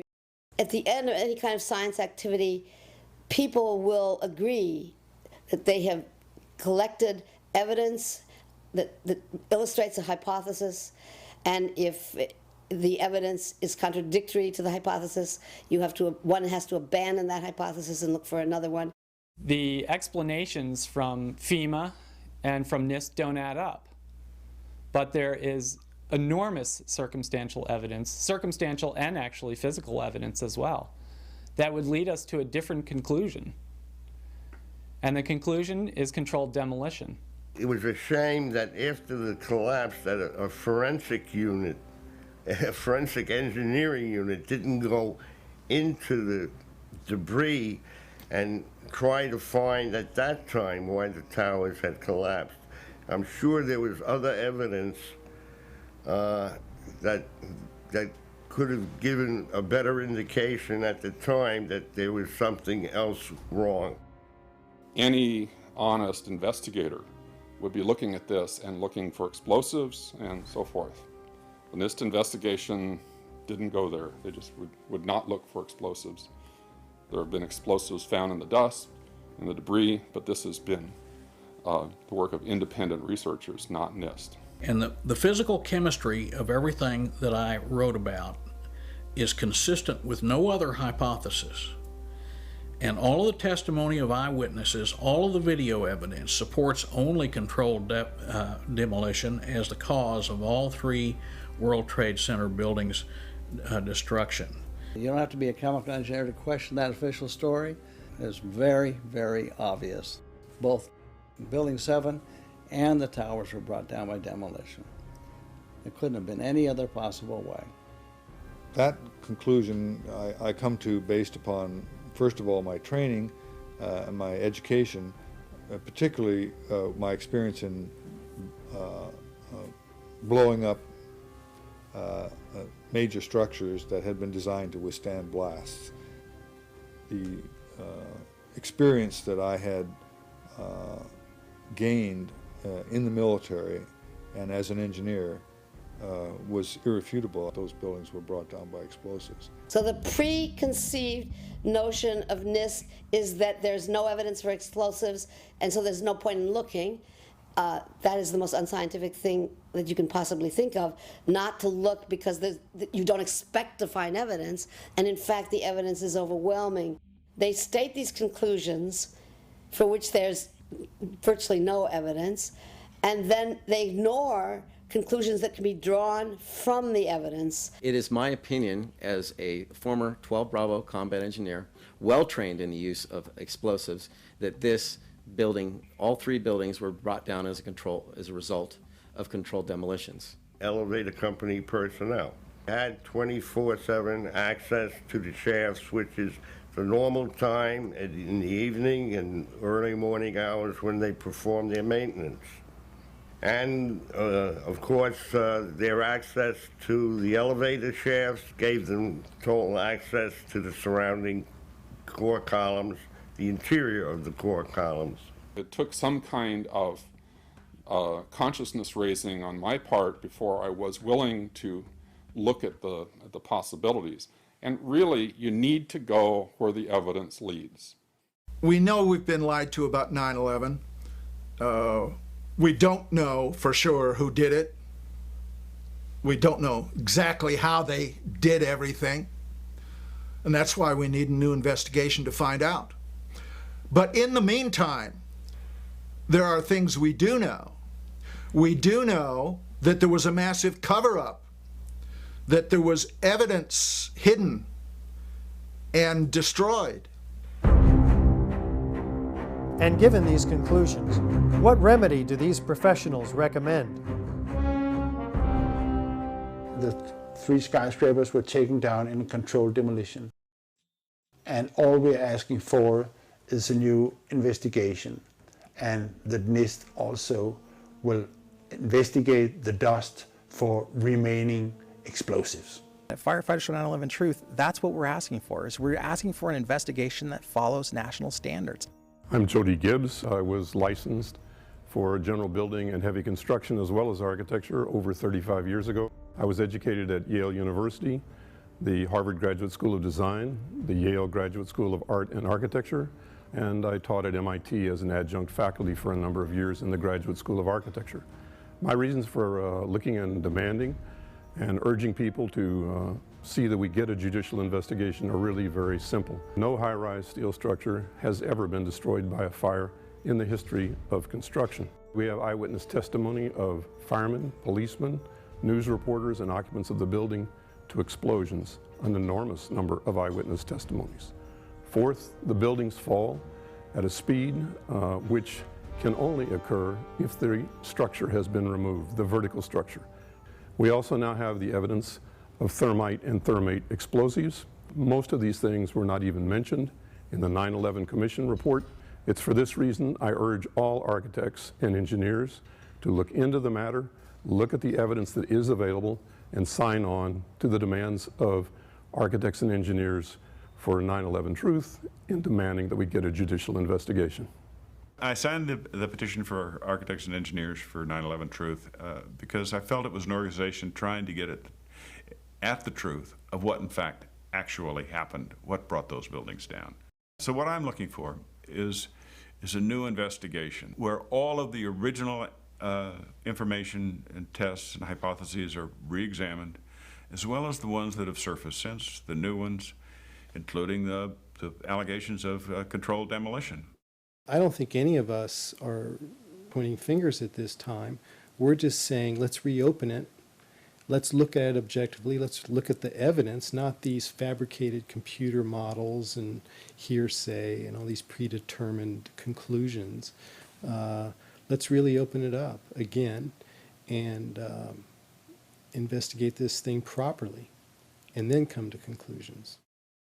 In my 37 years of experience as a structural engineer, I've never seen modes of failure such as have been exhibited in the case of these buildings, and that's why I feel that we need a new independent investigation to explain the destruction of these 3 buildings. I strongly support an independent investigation into what actually occurred. There are many problems, and in fact, as a forensic engineer, I can tell you that unfortunately the government has destroyed much of the evidence. Though we could do an appropriate investigation, and an investigation could be done that would be independent of the government, independent of all of the influences that obviously were in effect during the NIST investigation. Based on the evidence available, I feel that we must demand a new investigation into the destruction of the World Trade Center towers and NIST itself. We need to have an investigation of NIST themselves. I believe that the reports that came out are not true. I believe there's a lot of information that was omitted, blatantly or otherwise. I strongly feel that an international commission should be formed to look at this matter in an unbiased manner and come to a conclusion that could be presented to the entire engineering community. We have a professional responsibility, and I urge every engineer and architect and demolitions expert and anybody that has any knowledge in this field to examine the evidence and stand up and be counted, because the rest of the world is depending upon us.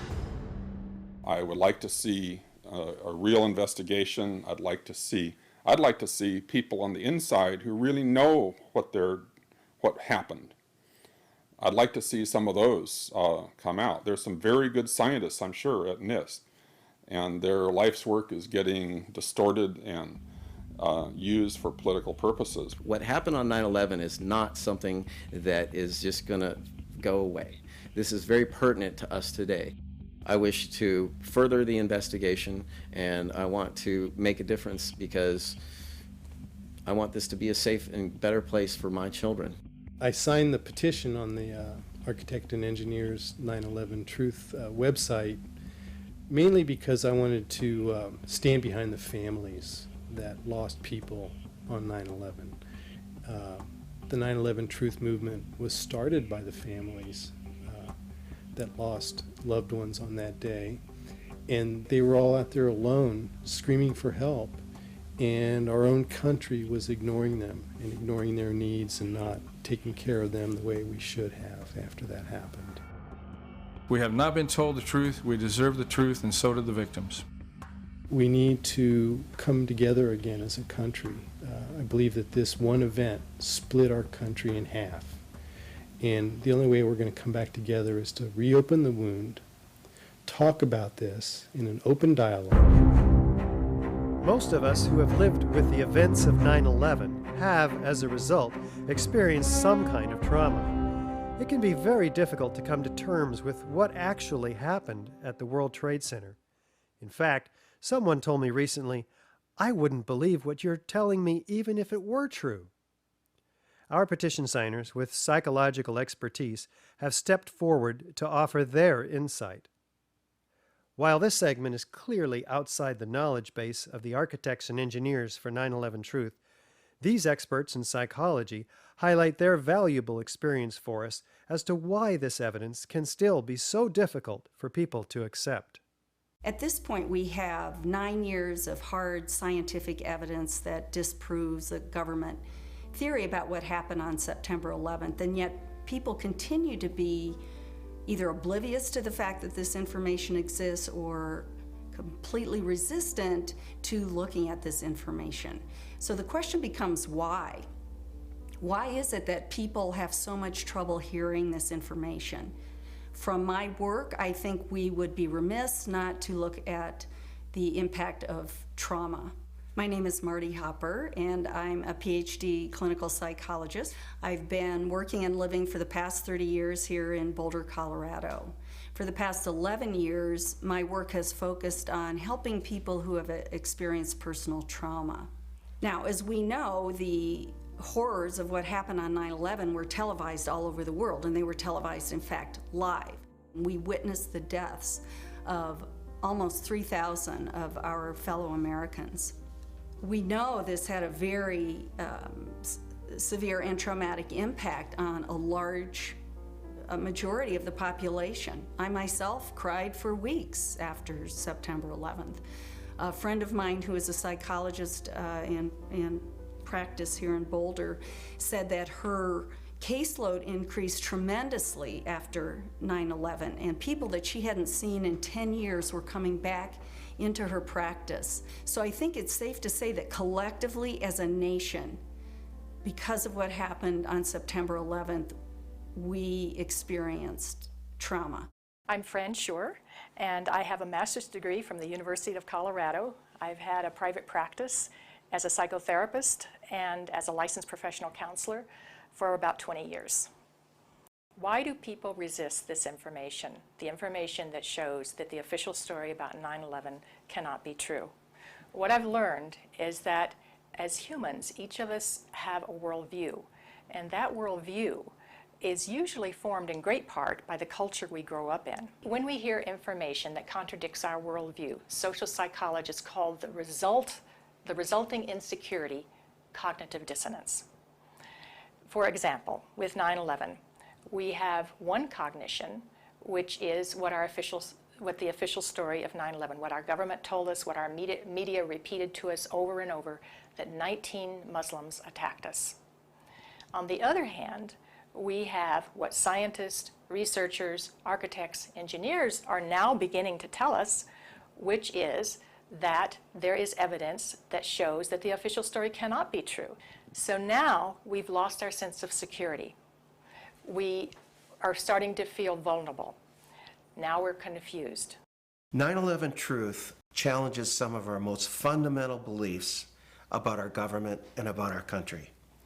When your beliefs are challenged or when two beliefs are inconsistent, cognitive dissonance is created.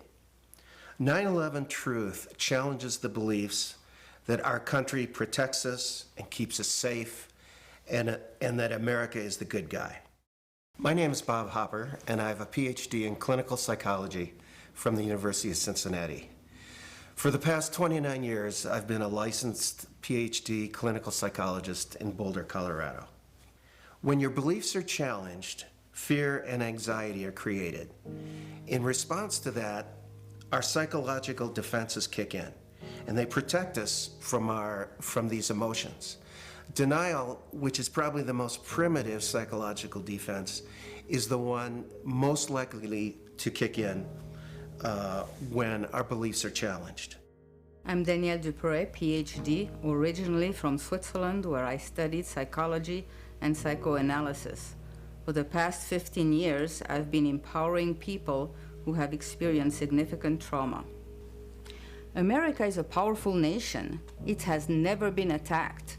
We were confident, we felt secure, and all of a sudden that security collapsed. People started to be fearful. With all those rumors, those news, people didn't know what to think about. And it's a very, very uncomfortable state to be in. And eventually our mind shuts off. Just like when a computer is overloaded, our minds get overloaded. We can't handle it anymore and we shut down. It's easier to deny it and move on with our lives. What some of us will tend to do is deny the evidence that's coming our way and stick to the original story, the official story, and to try to regain our equilibrium in that way. Another thing we can do is decide to look at the conflicting evidence and be sincere and be open-minded and look at both sides of the issue and then make up our own mind about what reality is. I'm Dorothy Lorig. I have a master's degree in counseling psychology from the University of Colorado, and I've been practicing reevaluation counseling for over 16 years. If we can think of our worldview as being sort of our mental and emotional home, I think all of us will do just about anything to defend our homes, to defend our families, and so I see that with people, and I saw that with myself when my brother tried to talk with me about it, of don't mess with me, don't mess with my home, don't mess with my comfort with how things are. And about a week later, I read a lengthy article by Professor Griffin about why he believes the official account of 9/11 cannot be true. And it was a very well-researched article. I was in my office at the time. I sat there and I felt my stomach churning. I thought maybe I was going to be sick. And I leaped out of my chair and ran out the door and took a long walk around the block, around several blocks, and just broke down. I understand now that what was happening was my worldview about my government being in some way my protector, almost like a parent, had been dashed, and it was like being cast out into the wilderness, I think is the closest way to describe that feeling. And I sobbed, felt like the ground had completely disappeared beneath my feet. And I knew at some point during the walk that I knew that I was going to have to become active in educating other people about this, that for me to retain any sense of integrity, I was going to have to take some action. I couldn't just let something like this go. Many people respond to these truths in a very deep way. Some have a visceral reaction like they've been punched in the stomach. To begin to accept the possibility that the government was involved is like opening Pandora's box. If you open the lid and peek in a little bit, it's going to challenge some of your fundamental beliefs about the world. Well, here are a few of those spontaneous initial reactions to hearing the contradictory evidence about 9/11. I don't want to know the truth, or I'd become too negative and psychologically go downhill. I'm not sure I want to know. If this is true, then up would be down and down would be up. My life would never be the same. Fran, I refuse to believe that many Americans could be that treasonous. Someone would have talked, but these are beliefs. They are not scientific facts, but these beliefs do keep us from looking at the empirical evidence.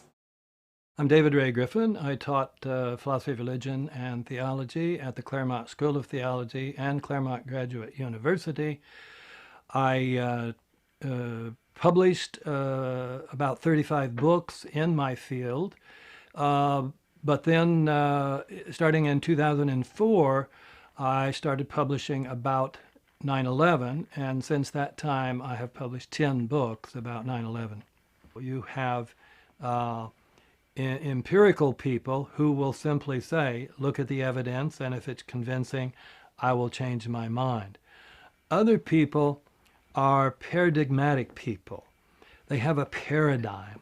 They say, this is the way the world works, and I'm convinced this is the right way the world works. 9/11 doesn't fit into that paradigm. So I don't need to look at the evidence. It's paradigmatic. And then there is a third type of person that we often call wishful thinkers. I call it wishful and fearful thinking. So they simply will not believe something that they fear to be the truth. And I found that maybe to be the most powerful factor of people rejecting 9/11 truth and not even entertaining the evidence. So whenever we say, I refuse to believe, we can be sure that the evidence that's coming our way is not bearable and that it's conflicting with our worldview much too much. Denial protects people from this kind of anxiety. As I thought about all of these responses, I realized that what is common to every one of them is the emotion of fear. People are afraid of being ostracized, they're afraid of being alienated, they're afraid of being shunned, they're afraid of their lives being inconvenienced, they'd have to change their lives, they're afraid of being confused, they're afraid of psychological deterioration, they're afraid of feeling helpless and vulnerable. And they're afraid that they won't be able to handle the feelings that are coming up. None of us want to feel helpless and vulnerable. So we want to defend ourselves. And the way we often do that is with anger. So then we become angry. And when we become angry, then we become indignant. We become offended. We want to ridicule the messenger. We want to pathologize the messenger. And we want to censor the messenger. So how can we overcome this resistance and denial? The first thing is to meet people where they're at. One thing is that we need to raise people's awareness about this through what I would call gentle dialogue and gentle questioning. My name is John Freedom. I'm a counselor in private practice here in Tucson, Arizona, where I've been for the past 20 years. I hold a master's level certification in NLP, which is neuro-linguistic programming. So it doesn't work to challenge people's belief or immediately tell them, you know, I know the truth about 9/11, but a good way is to ask questions, ask open-ended questions, and lead them into a dialogue and discussion about it. Healing comes through facing the truth, experiencing it, allowing the feelings to come in, so that if there are feelings of fear that perhaps these events were caused by something that we haven't thought about yet, dark elements within our society, for example, we'll let that come in and explore it. Let the light shine on whatever happened. This will be the most healing process. The Germans did this after their war. The South Africans did this after apartheid. Reconciliation through the truth is what is a deep path to psychological recovery from the myths and lies around which this historic event has been cloaked in the official view. I am Professor William Woodward. I'm trained in the history of science with a PhD. I also have a master's in experimental psychology. I've edited 4 books and published well over 20 peer-reviewed papers. I've taught for 35 years at a state university, University of New Hampshire. I think as a psychologist, to overcome our fear of the traumatic event with new information would be the best, healthiest route to our collective recovery from the trauma of 9/11. That, by the way, is a psychotherapeutic insight that to gradually uncover the truth in your own life, the sources of anxiety, to make them conscious, is the royal road to recovery. One of the ways to deal with the trauma is to find the answers. That's why I think it is of such importance to have a comprehensive investigation. To work together to expose what happened, regardless of where the evidence takes us. That's what we expect in our state government, law enforcement. I think that by putting science together with the law, we will have a psychological healing around the impossible cognition that has been produced on that day. I believe that to be the kind of country that we think we are, we have to face some of the things that are not as we think they are. I'm Robert Griffin. I am a licensed psychologist practicing in Pennsylvania for 25 years. I am a member of Psychologists for Social Responsibility, and I am past president of the Northeastern Pennsylvania Psychological Association. After World War II, part of the way that Jewish people honored the dead was by making sure that the truth was known and that the value of these people was respected. Not pursuing the truth about 9/11 disrespects the value of the life of the people that died. Thinking that we're above such things, that it could happen in other countries, but it couldn't happen here, that's a lack of humility, and that's excessive pride. And so not being able to see our dark side or our weaknesses is the most dangerous thing. The observation that pride is one of the basic human flaws is absolutely correct. This is especially true for Americans because we for a long time looked at other nations and say, oh, they're in such bad shape, but luckily we don't have those problems. We don't have leaders who would do those things that were done in the Soviet Union, or done in Germany, or done in Japan, and on down the list.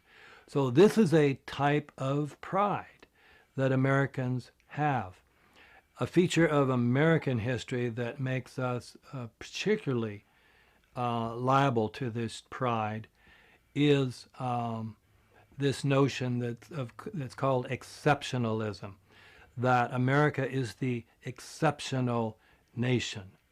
And that began from the beginning. As this country was formed, the people would say, well, there was so much evil in the European country, so much cheating, so much lying, so much using the people for the ruler's purposes, but not in America. We have leaders that are free from those sins. So I think this has made 9/11 particularly difficult for Americans. Anyone can make mistakes, but our ideals and our principles get us back, on track.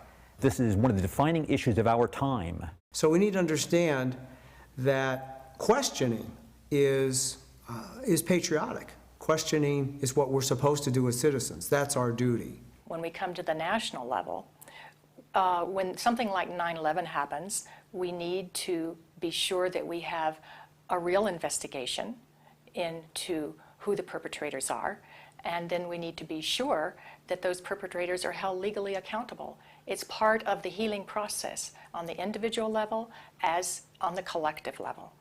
We need the truth in order to heal. 10 years later, the deep wounds from 9/11 have yet to heal.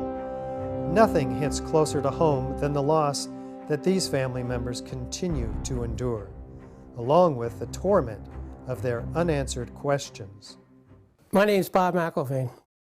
I'm from right outside the Philadelphia area, and I'm the father of Bobby McIlvaine, who was killed in the lobby of the North Tower on September 11th, 2001. But I've been searching to get the truth of exactly what happened to Bobby, and Bobby is a very interesting story. Bobby was one of the first 10 bodies found. We took him home that week. Well, I finally found the doctor who examined him. He gave me an outline of a body, and he described all the injuries he had. But the fact is that all his injuries were in the face, the front of his face was blown off, massive cuts in his chest, and his right arm were blown off. To me, that means explosion. My brother was my best friend. David has always been a firefighter. My brother went in to save people's lives. I'm a family member trying to find out the answers to the murder of 3,000 plus people. I'm Jane Policino. My husband Steve was 48 years old when he was killed on September 11th. I have no identification. Why is that? And you're sort of left with all these question marks, which is harder to deal with than the pain of losing somebody in that way. It seems to me we should know why over 1,000 victims there are no trace for, and no identification, no trace of over 1,000 victims. Just a few years ago, they were still finding body parts on the roofs of buildings. What is that? We should know why there are over 700 bone fragments found on the top of Deutsche Bank building less than a half an inch long. We should have that information. Why were they up there? Why weren't they found? What kind of explosion was there?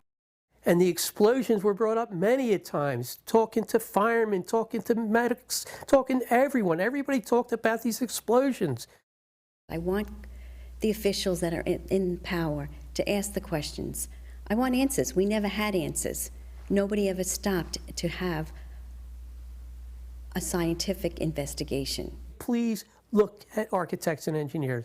People all around the world, scientists all around the world are questioning this, that these towers could not have come down.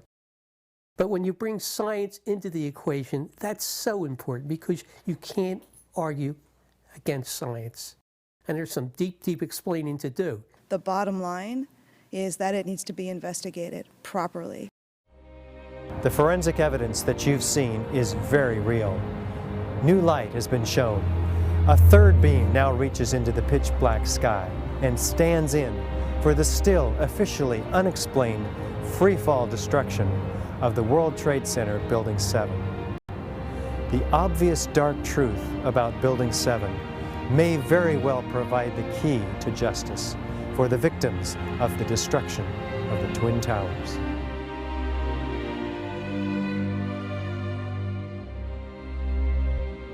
country owns this. We were all victims. You all should want answers. It's not just ours, not just mine. We all lost something that day.